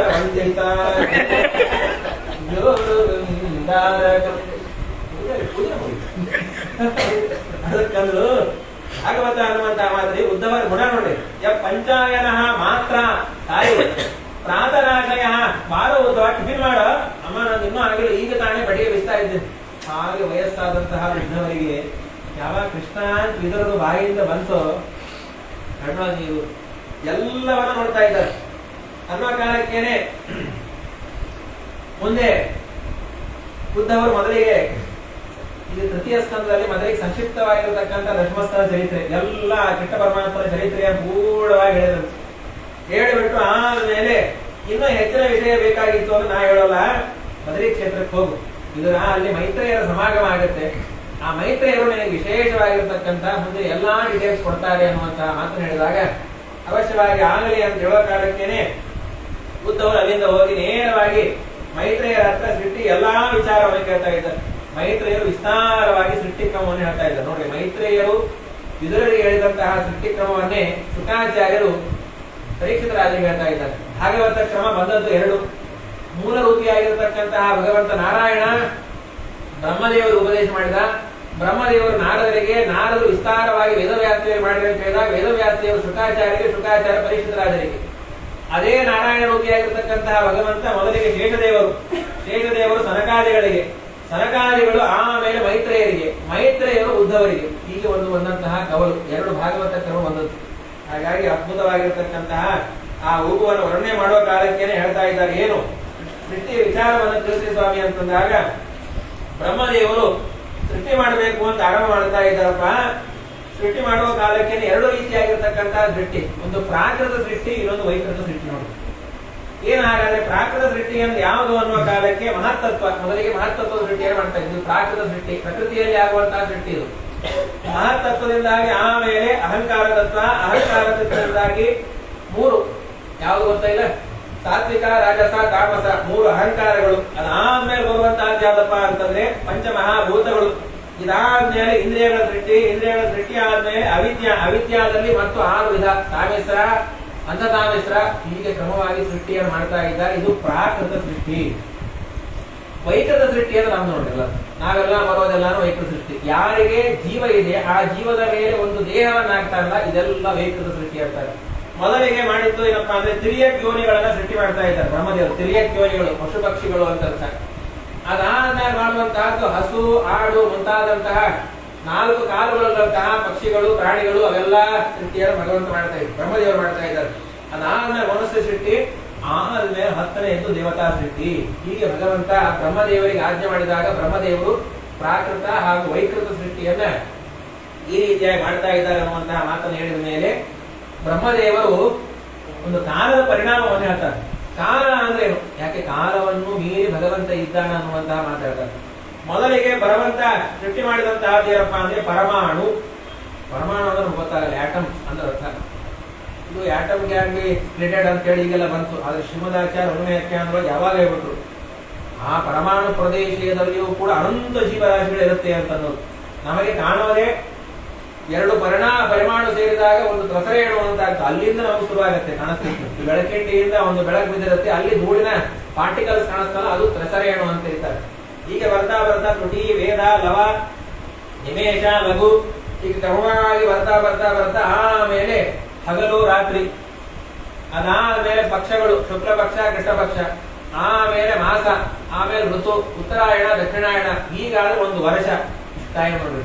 ಈ ಒಂದು ವರ್ಷ ಅಂತಂದ್ರೆ ದೇವತೆಗಳಿಗೆ ಒಂದು ದಿವಸ ಇಂತ ಹೇಳ್ತಾ ಹೇಳ್ತಾ ಹೇಳ್ತಾ ಬರ್ತಾನೋ 14 ಮನ್ವಂತರ ಅಂತಂದ್ರೆ 14 ಮನ್ವಂತರ. ಒಂದು ಮನ್ವಂತರಕ್ಕೆ ಇದೇ ಕೇಳಿದ್ರೆ 71 ಮಹಾಯುಗಗಳು. 71 ಮಹಾಯುಗಗಳು ಆಯಿತು ಅಂದ್ರೆ ಒಂದು ಮನ್ವಂತರ ಮುಗಿತು. ಇಂಥ 14 ಮನ್ವಂತರ ಆಯಿತು ಅಂದ್ರೆ ಬ್ರಹ್ಮದೇವರಿಗೆ ಒಂದು ಹಗಲು, 14 ಮನ್ವಂತರ ಆಯಿತು ಅಂದ್ರೆ ಬ್ರಹ್ಮದೇವರಿಗೆ ಒಂದು ರಾತ್ರಿ. ಇಂತಹ 800 ವರ್ಷ ಬ್ರಹ್ಮದೇವರು. ಈ ಒಂದು 100 ವರ್ಷ ಅಂದ್ರೆ ದೇವರಿಗೆ ಎಷ್ಟು ಅಂದ್ರೆ ನಿಮೇಶ, ಕಣ್ಣು ಮುಚ್ಚಿ ಕಣ್ತೆಗಿದ್ದಾರೆ. ಇಮ್ಯಾಜಿನ್ ಮಾಡ್ಲಿಕ್ಕೂ ಆಗೋಲ್ಲ ಮಳೆ ಬಾರದು. ಏನ್ ಒಂದು ಇಮ್ಯಾಜಿನ್ ಮಾಡ್ಬೋದೇನಪ್ಪಾ ಅಂದ್ರೆ ಆ ತಿರುಪತಿಗೆ ಹೋದಾಗ ಕಣ್ಣು ಮುಚ್ಚಿ ಕಾಣ್ತದೆ ಹೊರಗೆ ಕನ್ಫರ್ಮೇಶನ್ ಆಗುತ್ತೆ. ಓ, ದೇವರ ಸೃಷ್ಟಿ ಅಂದ್ರೆ ಹೀಗಿರುತ್ತೆ. ಹೌದ್ರಿ, ಕಣ್ಣು ಮುಚ್ಚಿ ಕಾಣ್ತಿದ್ದಾಗೆ ಅದೇನಾಗತ್ತೆ, ಏನೋ ಆಗತ್ತೆ. ಒಟ್ಟಾರೆ ಅಸಲೆ ಉಪನ್ಯಾಸ ಹೇಳಿದಾಗಲೂ ಆ ದೇವರ ದರ್ಶನಕ್ಕೆ ಹೋದಾಗ ಏನೋ ಒಂದು ಎಡವಟ್ ಆಗಿರುತ್ತೆ. ಅಸಲಿಗೆ ಅಲ್ಲಿ ಹೋದಾಗ ನೋಡ್ಕೋತೀನಿ ಅಂತ ಅನ್ನೋದ ಅದೇ ಮಾತ್ರ ಬರ್ತು. ನೋಡ್ಕೋತೀನಿ ಅನ್ನೋದಾಗೆ ಮುಂದೆ ಕೊಡ್ತೀವಿ. ಏನೋ ಮಟ್ಟ ಆಗುತ್ತೆ, ಸಮಸ್ಯೆ ಇರೋದು. ಹೀಗೆ ಭಗವಂತ ಮತ್ತೆ ಬ್ರಹ್ಮದೇವರು ಹೇಳಿದಂತಹ ಸೃಷ್ಟಿಯನ್ನ ತಿಳಿಸಿ ಅದಾದ್ಮೇಲೆ ಬ್ರಹ್ಮದೇವರು ಸ್ವತಃ ತಾವು ಸೃಷ್ಟಿಯನ್ನ ವಿಸ್ತಾರವಾಗಿ ಮಾಡಬೇಕು ಅಂತ ವಿಚಾರ ಮಾಡಿ ಮೊದಲಿಗೆ ಸನಕ ಸನಂದನಾದಿಗಳನ್ನ ಸೃಷ್ಟಿ ಮಾಡ್ತಾ ಇದ್ದಾರೆ. ಅವರು ಊರ್ಧ್ವರೇತಸ್ಕರಾಗಿ ಸನ್ಯಾಸಿಗಳಾಗಬೇಕು ಅಂತ ಹೊರಟೋದು. ಬ್ರಹ್ಮದೇವರಂದ್ರು ಪ್ರಪಂಚದಲ್ಲಿ ಸೃಷ್ಟಿ ಆಗಬೇಕು ಅಂತ ಭಗವಂತ ಅಪ್ಪಣೆ ಮಾಡ್ಯಾರ. ಇವ್ರು ಮಾತ್ರ ಸನ್ಯಾಸಿಗಳು ಹೊರಡೋದು ಗತಿ ಏನು ಅಂತ ಸ್ವಲ್ಪ ಕೋಪ ಬಂದವರಾಗಿ ನಡ್ಕೊಂಡ್ರಂತ. ತಕ್ಕಣಕ್ಕೇನೆ ಉಪ್ಪಿನ ಮೂಗಿನಿಂದಾಗಿ ಬರ್ತಕ್ಕಂತಹ ರುದ್ರದೇವರು ಬರೋ ಕಾಲಕ್ಕೆ ನಾವು ಅಳ್ತಾ ಕೂತ ಬಂದು ಕೂಡ ಅಳೋದ್ರಿ. ನನಗೆ ಹೆಂಡತಿ ಬೇಕು, ಮಕ್ಕಳು ಬೇಕು. ಏನು ರುದ್ರ ಅಂತ ಹೇಳಿ ಒಂದಿಟ್ಟು ಹೆಂಡತಿಯನ್ನ ಕೊಟ್ಟು ಮಾಡ್ಕೋ ಸೃಷ್ಟಿಯನ್ನ ಅನ್ನೋ ಕಾಲಕ್ಕೆ ಅವು ಸೃಷ್ಟಿ ಮಾಡಿದ್ದೇನೆ ಭೂತ ಪ್ರೇತ ಪಿಶಾಚಿ. ಬ್ರಹ್ಮದೇವರಂದ್ರು ಇರೋ ಜನಸಂಖ್ಯೆನೇ ಕಡಿಮೆ ಆಗ್ಯಾರ. ಅಲ್ವಾ, ನೀ ಭೂತ ಪ್ರೇತ ಪಿಶಾಚಿ ಮಾಡೋ ಕಾಲಕ್ಕೇನೆ ಗೋವಿದ ನೀ ಮೊದಲಿಗೆ ತಪಸ್ಸು ಮಾಡು, ಆಮೇಲೆ ಮುಂದೆ ಹೇಳ್ತೀನಿ ಹೊಟ್ಟೋದು.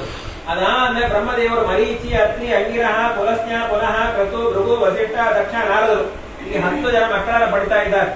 ಅವರು ಕೂಡ ವಿಶೇಷವಾಗಿ ಮುಂದಿನ ಸೃಷ್ಟಿಯನ್ನು ಮಾಡಿ ಅಂತ ಅವ್ರಿಗೆ ಅಪ್ಪಣೆಯನ್ನು ಮಾಡಿ ಬ್ರಹ್ಮದೇವರು ತಮ್ಮ ದೇಹವನ್ನೇ ಕಾಯ ಅಂದ್ರೆ ಬ್ರಹ್ಮದೇವರು ಅಂದ್ರೆ ದೇಹ, ಆ ಬ್ರಹ್ಮದೇವರು ದೇಹವನ್ನೇ 2 ಭಾಗ ಮಾಡಿ ಸ್ವಯಂಭೂಮನು ಹಾಗೂ ಶತರೂಪಾದೇವಿಯನ್ನು ಮಾಡಿಕೊಂಡು ಮುಂದಿನ ಸೃಷ್ಟಿಯನ್ನು ನೀವು ಮಾಡಲಿ.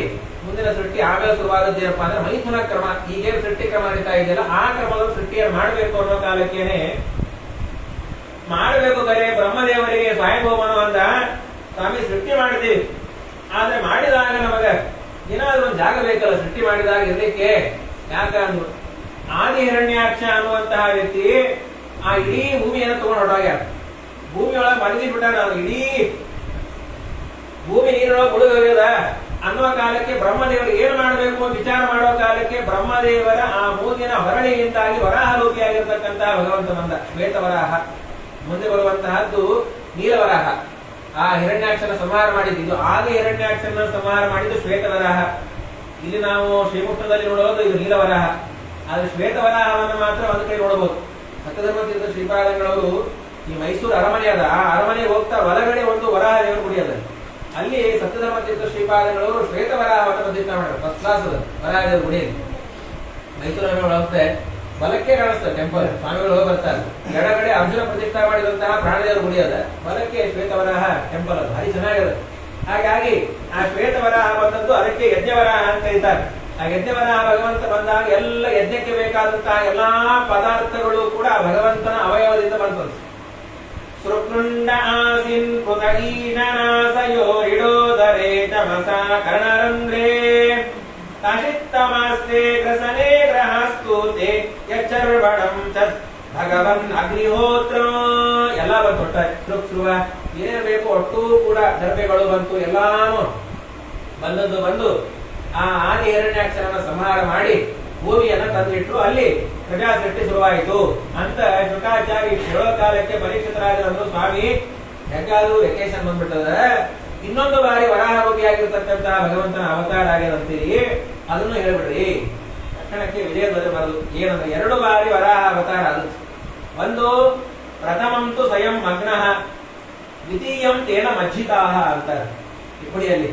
ಮೊದಲೇದ್ದು ತಾನಾಗೆ ಭೂಮಿ ಮುಳುಗಿತ್ತು, ಅದನ್ನ ಹಿರಣ್ಯಾಕ್ಷ ತಗೊಂಡು ಹೊರಟೋಗಿದ್ದ. ಎರಡನೇದು ತಾನಾಗೆ ಬಂದು ಹಿರಣ್ಯಾಕ್ಷ ಆ ಭೂಮಿಯನ್ನ ಚಾಪೆ ಮಡಿಸಿದಾಗ ಮಡಿಸಿಕೊಂಡು ತಗೊಂಡು ಹೋದ ಅಂತ ಹೇಳ್ತಾ ಇದ್ದಾರೆ. ಹಾಗಾಗಿ ಮೊದಲನೇದ್ದು ಸ್ವಯಂ ಮುಳುಗಿತ್ತು, ಎರಡನೇದ್ದು ತೇನ ಮಜ್ಜಿತಾಹ. ಆಯ್ತು ಸ್ವಾಮಿ ಅದನ್ನು ಹೇಳ್ರಿ ಮೊದಲಿಗೆ ಅನ್ನೋ ಕಾಲಕ್ಕೆ ನೋಡಪ್ಪ, ಒಂದು ಬಾರಿ ದಿತಿದೇವಿ ಸಾಯಂಕಾಲದ ಹೊತ್ತು ಸಂಧ್ಯಾ ಸಮಯ ಕಶ್ಯಪರು ಮನೆಗೆ ಬರೋ ಕಾಲಕ್ಕೆ ಸಂಧ್ಯಾ ವಂದನೆ ಮಾಡಬೇಕು ಅಂತ ಬಂದಾಗ ದಿತಿದೇವಿಗೆ ಎಲ್ಲೂ ಇಲ್ಲದೆ ಇರತಕ್ಕಂತ ಅಪೇಕ್ಷೆ ಆಯ್ತು. ಸ್ವಾಮಿ ನಾ ಮಕ್ಕಳನ್ನ ಪಡಿಬೇಕು, ಹಾಗಾಗಿ ನೀವು ಸಂಘವನ್ನ ಮಾಡಬೇಕು.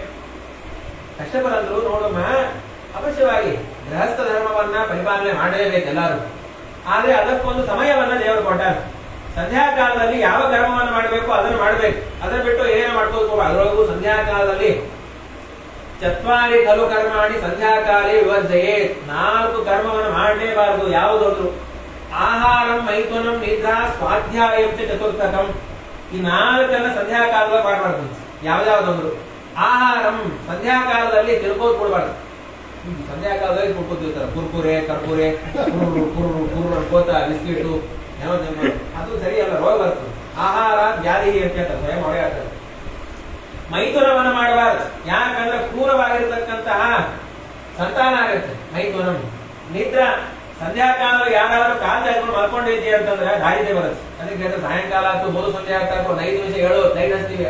ಹಿಂದಿನ ಹೇಳ್ಬೇಕು ನೋಡ್ರಿ, ಒಂದು 5 ನಿಮಿಷ ದೇವ್ರ ಮುಂದೆ ದೀಪ ಹಚ್ತೀವಿ, ಕಾಲ್ ಎತ್ತು ಆಗ ಮತ್ತೆ ಮಲ್ಕೊಂಡು ಸಾಯಿ ಸುಸ್ತಾಗಿರುತ್ತೆ, ಏನ್ ಮಾಡಿ ಬರಲ್ಲ.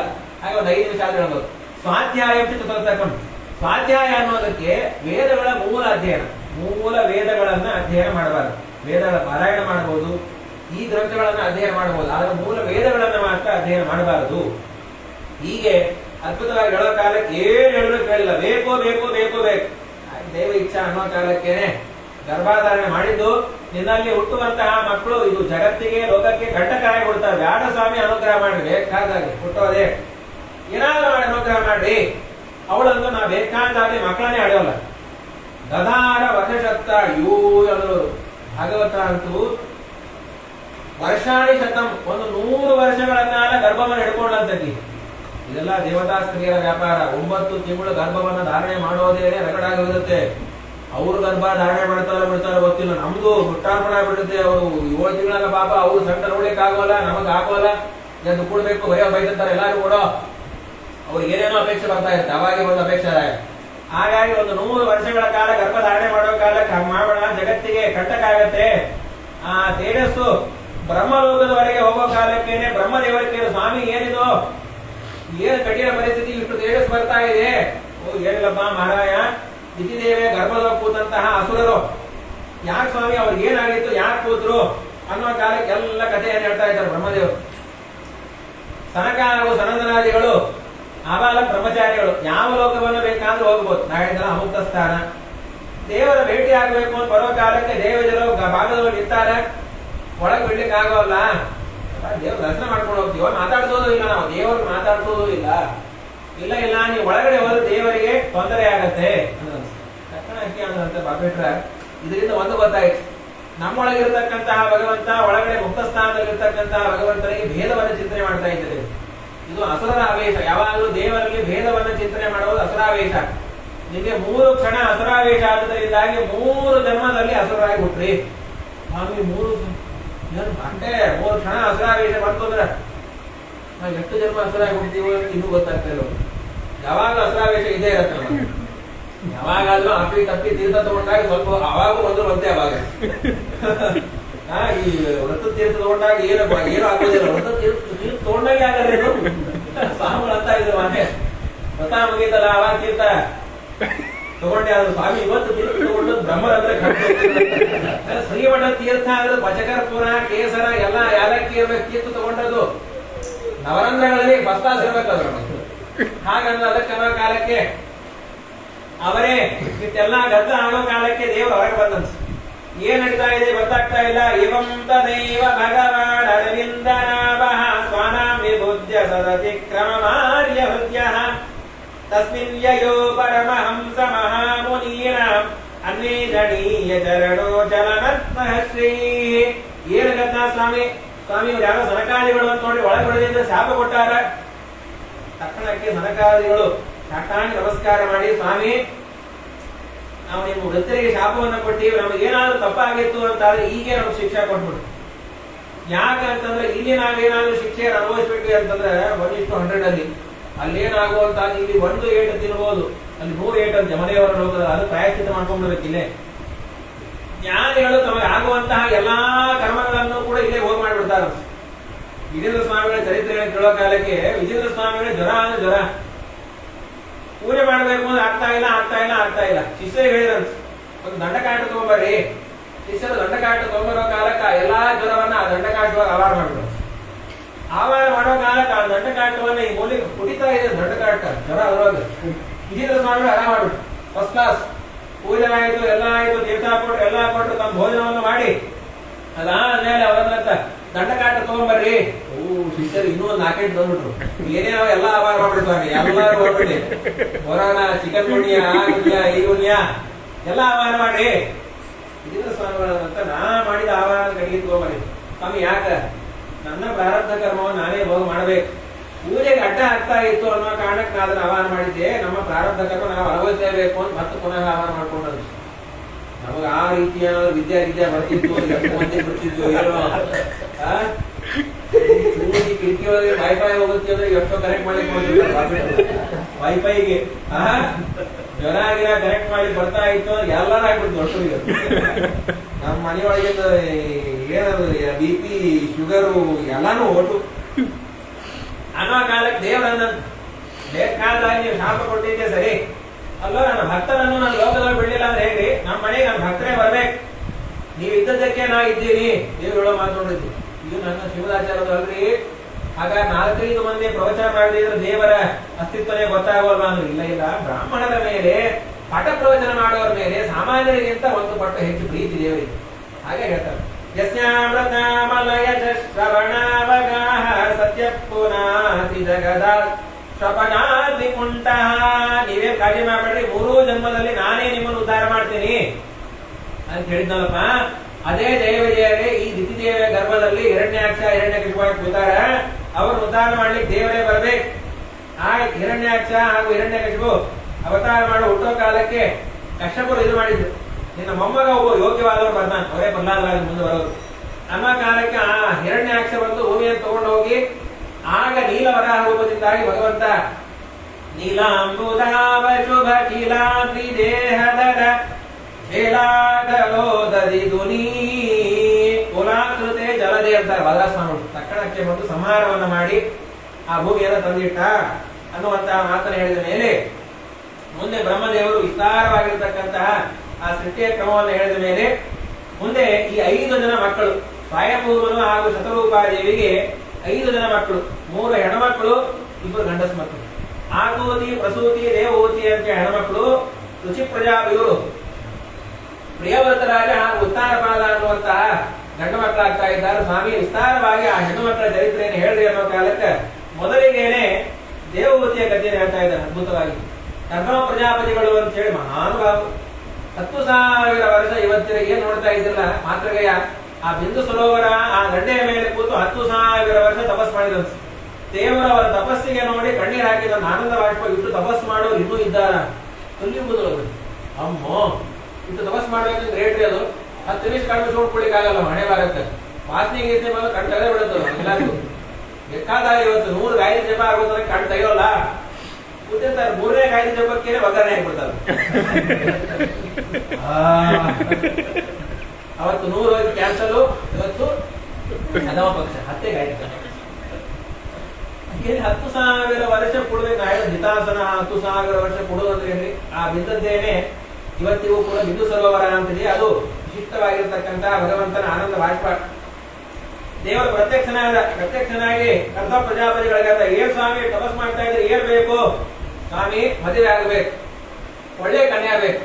ಒಳ್ಳೆಯ ಕನ್ಯಾ ಬೇಕು ಅಂತ 10,000 ವರ್ಷ. ಹೌದು ಸ್ವಾಮಿ, ನಿಜವಾಗ್ಲೂ ಯೋಗ್ಯವಾದ ಧರ್ಮಕ್ಕೆ ಯೋಗ್ಯವಾಗಿರ್ತಕ್ಕಂಥ ಕನ್ಯಾ ಬೇಕು ಅಂತ 10,000 ವರ್ಷ ತಪಸ್ ಮಾಡಲೇಬೇಕು. ಕನ್ಯಾ ಸಿಗುತ್ತೆ, ಯೋಗ್ಯವಾದ ಕನ್ಯಾ ಸಿಗಬೇಕಲ್ಲ. ಆಯ್ತು, ನಿನಗೆಲ್ಲ ಆಲ್ರೆಡಿ ಫಿಕ್ಸ್ ಆಗಿಬಿಡುದು. ಸ್ವಯಂಭೂ ಮನುವಿನ ಮಗಳಾಗಿರ್ತಕ್ಕಂಥ ದೇವಹೂತಿಯ ಕರ್ಕೊಂಡ್ ಬರ್ತಾರೆ. ಅವಳಲ್ಲಿ ವಿಶೇಷವಾಗಿರ್ತಕ್ಕಂಥ ಗೃಹಸ್ಥಾಶ್ರಮವನ್ನ ನೀವು ಸ್ವೀಕಾರ ಮಾಡ್ರಿ. ಆಯ್ತು, ತಕ್ಷಣಕ್ಕೇನೆ ಸ್ವಯಂಭೂಮನ ಕರ್ಕೊಂಡ್ಬಂದು ಕರ್ಮ ಪ್ರಜಾಪತಿಗಳ ಹತ್ರ ನಿಲ್ಲಿಸುವ ಕಾಲಕ್ಕೇನೆ, ಸ್ವಾಮಿ ನಮ್ಮ ಹುಡುಗಿಯರ ಮದುವೆ ಆಗ್ಬೇಕು, ಮೊದಲಿಗೆ ಅವರಾದ್ರು ನಿಮ್ಮ ಮಗಳನ್ನ ಕೇಳ್ರಿ. ತಕ್ಷಣಕ್ಕೆ ದೇವಹೂತಿಯ ಸೌಂದರ್ಯವನ್ನ ಹೇಳ್ತಾರ್ರಿ. ಇಷ್ಟು ಮುದ್ದಾಗಿದ್ದು ದೇವಹೂತಿ ಅಂತಂದ್ರೆ, ಆ ದೇವಹೂತಿಯ ಸೌಂದರ್ಯವನ್ನ ಒಮ್ಮೆ ಗಂಧರ್ವರು ಮೇಲೆ ಹೋಗುವಂತಹ ಗಂಧರ್ವರು ಬಗ್ಗೆ ನೋಡಿದಂತ. ಅಷ್ಟು ಸೌಂದರ್ಯ ಅಂತ. ಗಂಧರ್ವರೇ ಸ್ವರದ ರೂಪಗಳು. ಬಗ್ಗೆ ನೋಡುವ ಕಾಲಕ್ಕೆ ವಿಮಾನ ಕ್ರ್ಯಾಶ್ ಆಯ್ತು ಅಂತ. ಅವತ್ತಂದ್ರು ಡ್ರೈವಿಂಗ್ ಮಾಡ್ಬೇಕಾದ್ರೆ ಅಕ್ಕಪಕ್ಕ ನೋಡ್ಕೊಂಡು ಹೋಗಿ ಮಾಡ್ಬಿಟ್ಟ, ಅಲ್ಲಿ ನೋಡ್ತಾ ಇರ್ತೀರ. ಅವತ್ತಿಂದ ಆ ಸ್ವರೂಪದ ದೇವಹೂತಿ ದೇವಿ ಅವಳು ಅನ್ಸುತ್ತೆ ಏನಂದ್ರೆ, ನಮ್ಮ ಅಪ್ಪ ಅಮ್ಮ ಯಾರು ಹೇಳ್ತಾರೆ ಅವರೇ ಮದುವೆ ಆಗ್ತೀನಿ. ಅಮ್ಮೋ, ಇದು ಪುರಾಣದ ಬಗ್ಗೆ ಕೇಳಬೇಕು.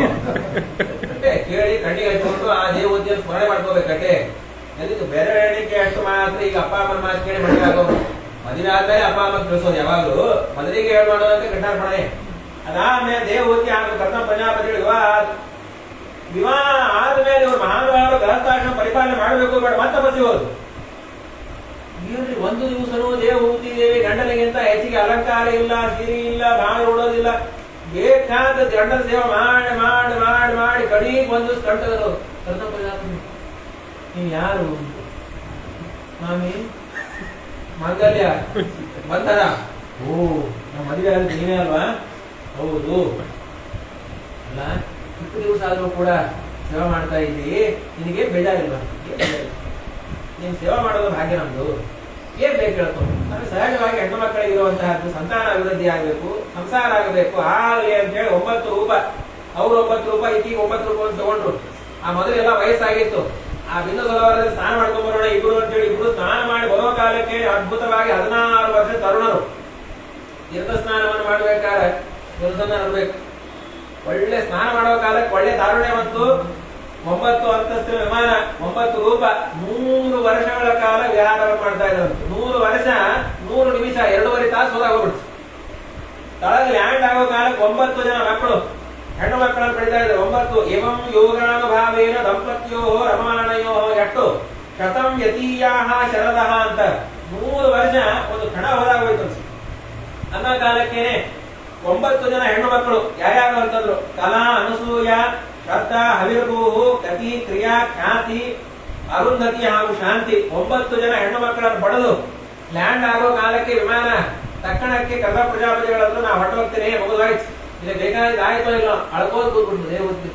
ಸ್ವಾಮಿ ಏನು ಕೇಳಬೇಕಾಗಿತ್ತು ಅದೇ ಕೇಳಿಲ್ಲ, ತತ್ವಜ್ಞಾನವನ್ನ ಕೇಳ್ಕೋಬೇಕಾಗಿತ್ತು. ಕೇವಲ ಒಂದು ಸಂಸಾರ ಅಂತ ಕೇಳ್ಕೊಂಡೆ ಅಳಬೇಡ, ಸಂಸಾರನೂ ಬೇಕು, ಗೃಹಸ್ಥಾಶ್ರಮ ಪರಿಪಾಲನೆ ಮಾಡಬೇಕು.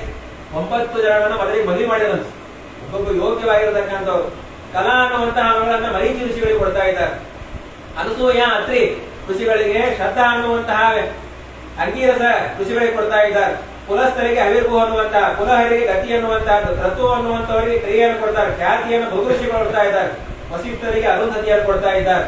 ಅದಾದ ಶಾಂತಿ ಅನ್ನುವವರಿಗೆ ಅಥರ್ವ ಋಷಿಗಳಿಗೆ ಕೊಟ್ಟು ಮದುವೆ ಮಾಡಿ ನನ್ನ ಮುಗಿತು ಈ ನಿರ್ವಾಣ ಅಂತ ಹೋಗೋ ಕಾಲಕ್ಕೆ ನನಗೆ ಉಪದೇಶ ಮಾಡ್ರಿ, ಉಪದೇಶ ಮಾಡ್ಲಿಕ್ಕೆ ಗರ್ಭದಲ್ಲಿ ಕೂತದ ಅದ್ಭುತವಾಗಿರ್ತಕ್ಕಂತಹ ಕಪಿಲ್ನಾಮಕ ಪರಮಾತ್ಮನೇ ಹುಟ್ಟಿ ಬರ್ತಾನೆ. ಪರಂಪ್ರಧಾನಂ ಪುರುಷಂ ಮಹಾಂತಂ ಕಾಲಂ ಕವಿಂ ದೇವೃತ ಲೋಕಪಾಲಂ ಆತ್ಮಾನುಭೂತ್ಯಾನುಗತ ಪ್ರಪಂಚಂ ಸ್ವಚ್ಛಂದ ಶಕ್ತಿಂ ಕಪಿಲಂ ಪ್ರಪದ್ಯೆ.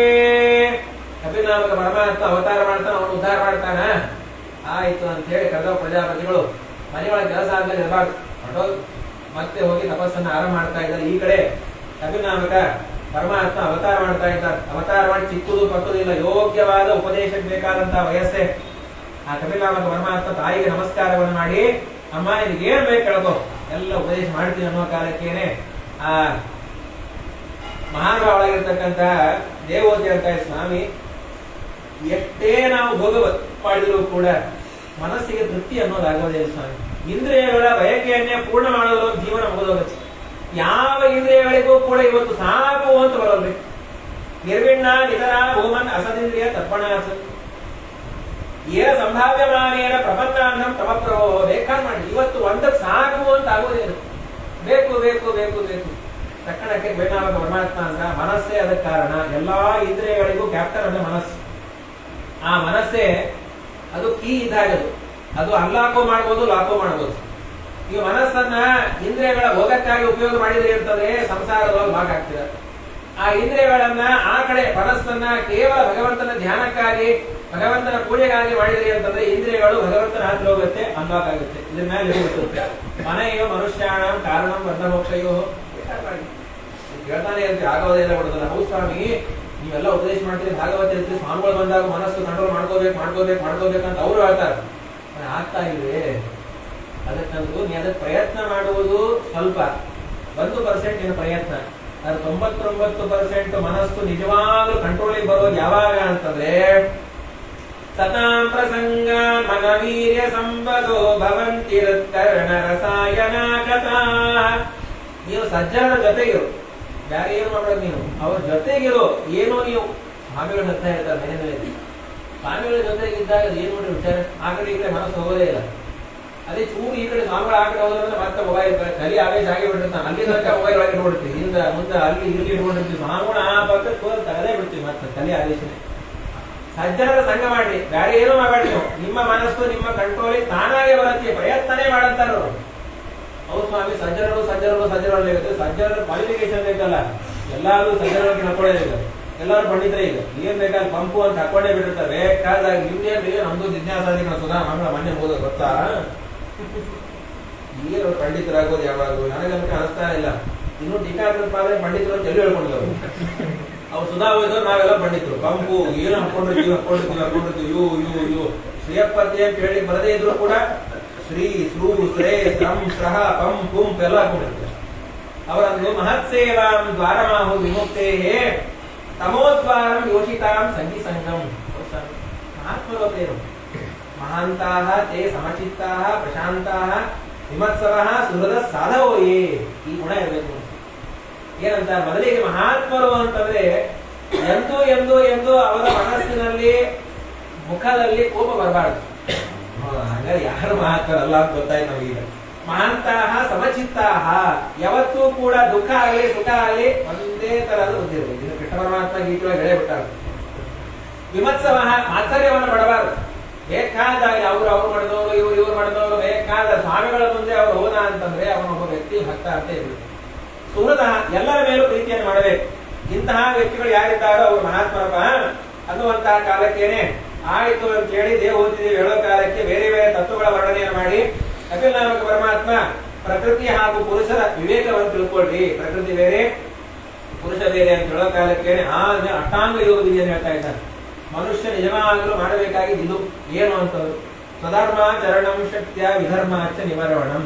ಇದನ್ನೇ ಜಗನ್ನಾಥ ಗುರುಗಳು ನಿತ್ಯ ಶುಭ ಕುತಿಯೊಳಚ್ಯುತನಂಗ್ರಿಗಳರ್ಚಿಸಿ ಮೆಚ್ಚಿಸುತ್ತೆಚ್ಚರದಿ ತುಚ್ಛ ವಿಷಯಗಳ ನಿಚ್ಛಿಸದಲೆ ಯದಚಾರಾವಧಿ ಸ್ವಚ್ಛನಾಗುವುದೇ ಫಲವಿದು ಬಾಳದುದಕ್ಕೆ ಸ್ವಚಿತ ಕರ್ಮಗಳಾಚರಿಸುತ್ತಬಲು ಇತರಲ್ಲಿ ಹೋಗಿ ಯಾಚಿಸದೆ ಹೆಚರವಾಹ ಚರಾಚರ ಬಂಧಕ ಮೋಚಕನೆಂದಿಹು ಯೋಚಿಸುತ್ತಿರುವುದೇ ಫಲವಿದು ಬಾಳದುದಕ್ಕೆ. ಸ್ವಧರ್ಮಾಚರಣಂ ಶಕ್ಯ ವಿಧರ್ಮಾಚ ನೋಡಿ, ಎಷ್ಟಾಗತ್ತೋ ಅಷ್ಟು ನಿಮ್ಮ ಆಶ್ರಮಕ್ಕೆ ಉಚಿತವಾದ ಧರ್ಮವನ್ನ ಆಚರಣೆ ಮಾಡಿ. ಆಗಿಲ್ವಾ ವಿಧರ್ಮ ಅಂತ ಮಾಡಬೇಡಿ. ನಿಮ್ಮ ಆಶ್ರಮದಿಂದ ತ್ಯಾಗ ಮಾಡಿದ ಧರ್ಮಗಳಂತ ಮಾಡಲೇಬೇಡಿ. ದೈವಾನ್ ಲಭ್ಯೇನ ಸಂತೋಷ. ಇದು ಬರೋ ಕಟ್ಟ. ದೇವರು ಎಷ್ಟು ಕೊಟ್ಟಾನೋ ಅಷ್ಟರೊಳಗೆ ತೃಪ್ತಿಯಾಗಿರಿ. ಮಿತಬೋಧೇನ ಆಹಾರದೊಳಗೆ ಸ್ವಲ್ಪ ಹಿತ ಮಿತಿ ಇರಲಿ. ಸ್ವಲ್ಪ ಕಂಟ್ರೋಲಿಂಗ್ ಆಹಾರ ತಗೊಳ್ರಿ. ಹಾಕ್ಯಾರ ಅಂತೇಳಿ ಎಲ್ಲಾ ತಗೊಂಡು ಕೊಡ್ಬೇಡ್ರಿ. ಕೆಲವ್ರು ನೋಡ್ಬೇಕ್ರಿ ಮಸಾಪಂಜೆ ಹಾಕ್ಬಿಡ್ತಾರೆ. ಮೊದಲೇ ಪಂಕ್ತಿ ಎರಡನೇ ಪಂಕ್ತಿ ಬರುತ್ತೋ ಇಲ್ಲ ಡೌಟ್ ಅವ್ರು. ಹಾಕ್ರಿ ಅನ್ನ ಅಂತೇಳಿ ಎದಕ್ರಿ ಆಮೇಲೆ ಹಾಕ್ತೀವಿ. ಆಮೇಲೆ ಬರ್ದೇ ಇದ್ರೆ ತಾಕ್ಷಣ ಸಾರವನ್ನ ಬೇರೆ, ಚಟ್ನಿಯನ್ನ ಬೇರೆ, ಚಿತ್ರಾನ್ನ ಬೇರೆ, ಎಲ್ಲ ಭಾಗ ಬೇರೆ ಬೇರೆ ಇರ್ತದೆ. ಸಪ್ತದ್ವೀಪ ವಸುಂಧರ ಮಧ್ಯದಲ್ಲಿ ಇದು ಕ್ಷೀರ ಸಮುದ್ರ. ಅವ್ರ ಅಂತ ನಾನೋದಲ್ಲ. ಅದಕ್ಕೆ ಮಿತ ಮೇಧ್ಯ ಧನಂ ಎರಡರೊಳಗಿರ್ಬೇಕು. ದುಡ್ಡಿನೊಳಗೂ ಸ್ವಲ್ಪ ಮಿತವಾಗಿ ವಿಚಾರ ಮಾಡಿ ಸ್ವೀಕಾರ ಮಾಡ್ರಿ. ತಿನ್ನೋದ್ರೊಳಗೂ ಸ್ವಲ್ಪ ಕಂಟ್ರೋಲಿಂಗ್ ಇರ್ರಿ. ಅಂತಿಷ್ಟೆಲ್ಲವನ್ನ ಪರಮಾತ್ಮ ಹೇಳೋ ಕಾಲಕ್ಕೆ ಹೇಳ್ತಾರೆ. ಮೌನ ಅಹಿಂಸಾ ಸತ್ಯಂ ಅಸ್ಥೇಯಂ ಇಂದ್ರಿಯ ನಿಗ್ರಹಂ ಎಲ್ಲವನ್ನ ಅಷ್ಟಾಂಗ ಯೋಗ ವಿಧಿಯನ್ನು ಹೇಳಿದ ಮೇಲೆ ಭಗವಂತ ಮುಂದೆ ಹೇಳುವಂತಹ ಮಾತೇನಪ್ಪ ಅಂತಂದ್ರೆ ಅದ್ಭುತವಾಗಿರತಕ್ಕಂತಹ ಮಾತನ್ನ ಹೇಳ್ತಾನೆ. ಮನುಷ್ಯ ಸಾಯೋ ಕಾಲಕ್ಕೆ ಹೇಗಿರುತ್ತೆ ಪರಿಸ್ಥಿತಿ, ಹುಟ್ಟೋ ಕಾಲಕ್ಕೆ ಮನುಷ್ಯನ ಪರಿಸ್ಥಿತಿ ಹೇಗಿರುತ್ತೆ, ಮಧ್ಯದಲ್ಲಿ ಮನುಷ್ಯನ ಪರಿಸ್ಥಿತಿ ಏನಿರುತ್ತೆ. ತಕ್ಷಣಕ್ಕೆ ವಿಜಯಧ್ವಜರು ಅಲ್ಲಿ ಸಾಯೋ ಕಾಲಕ್ಕೆ ಏನೋ ಲಕ್ಷ್ಯವಲ್ಲ ಹೌದು ಅದು ಹೇಳಿದ್ರೆ ಕೇಳ್ತೀವಿ ಪುಣ್ಯನ. ಹುಟ್ಟೋ ಕಾಲಕ್ಕೆ ನಮ್ಗೆ ಗೊತ್ತೇ ಇರೋಲ್ಲ, ಗರ್ಭದಲ್ಲಿ ಇರ್ತೀವಿ, ಏನ್ ಗೊತ್ತಿರಲ್ಲ, ಅದನ್ನ ಪುರಾಣ ಹೇಳಿದ್ರೆ ಕೇಳ್ತೀವಿ. ಮಧ್ಯದೊಳಗೆ ನಾವು ಬದುಕೇ ಇರ್ತೀವಲ್ಲ, ಬದುಕಿದ್ದಾಗ ನಮಗೆ ಏನಾಗತ್ತೆ ನಮ್ಗೆ ಗೊತ್ತೇ ಆಗತ್ತೆ. ಅದೇ ನಮಗೆ ಪರಮಾತ್ಮ ಅಂತಾನೆ 20 ವಯಸ್ಸಿನಿಗೆ ಬುದ್ಧಿ ಇರುತ್ತೆ, 60 ವರ್ಷದವರೆಗೆ ಇರಲ್ಲ. 60 ವರ್ಷದೊಳಗಿದ್ದಂತಹ ಬುದ್ಧಿ 20 ವರ್ಷದವರೆಗೆ ಇರಲ್ಲ. ಆ ಕ್ರಮವನ್ನು ತಿಳಿಬೇಕು ಅನ್ನುವಂತಹ 3 ಸಾಯೋ ಕಾಲಕ್ಕೆ, ಆ ಮಧ್ಯದ ಬದುಕು ಹಾಗೂ ಕೊನೆಯ ಕಾಲಕ್ಕೆ ಇರುವಂತಹ ಬದುಕಿನ ಅದ್ಭುತವಾಗಿರ್ತಕ್ಕಂತಹ ಕಪಿಲ ಗೀತೆ ವಿಸ್ತಾರವಾಗಿ ಆ ಭಗವಂತ ಉದ್ದೇಶ ಮಾಡ್ತಾನಂತಹ ಕಪಿಲ ಗೀತೆಯನ್ನ ನಾಳೆ ದಿವಸ ವಿಸ್ತಾರವಾಗಿ ನೋಡೋದು ಪ್ರಯತ್ನ. ಹರೇ ನಮಃ, ಗುರವೇ ನಮಃ, ಶ್ರೀ ಕೃಷ್ಣಾರ್ಪಣಮಸ್ತು.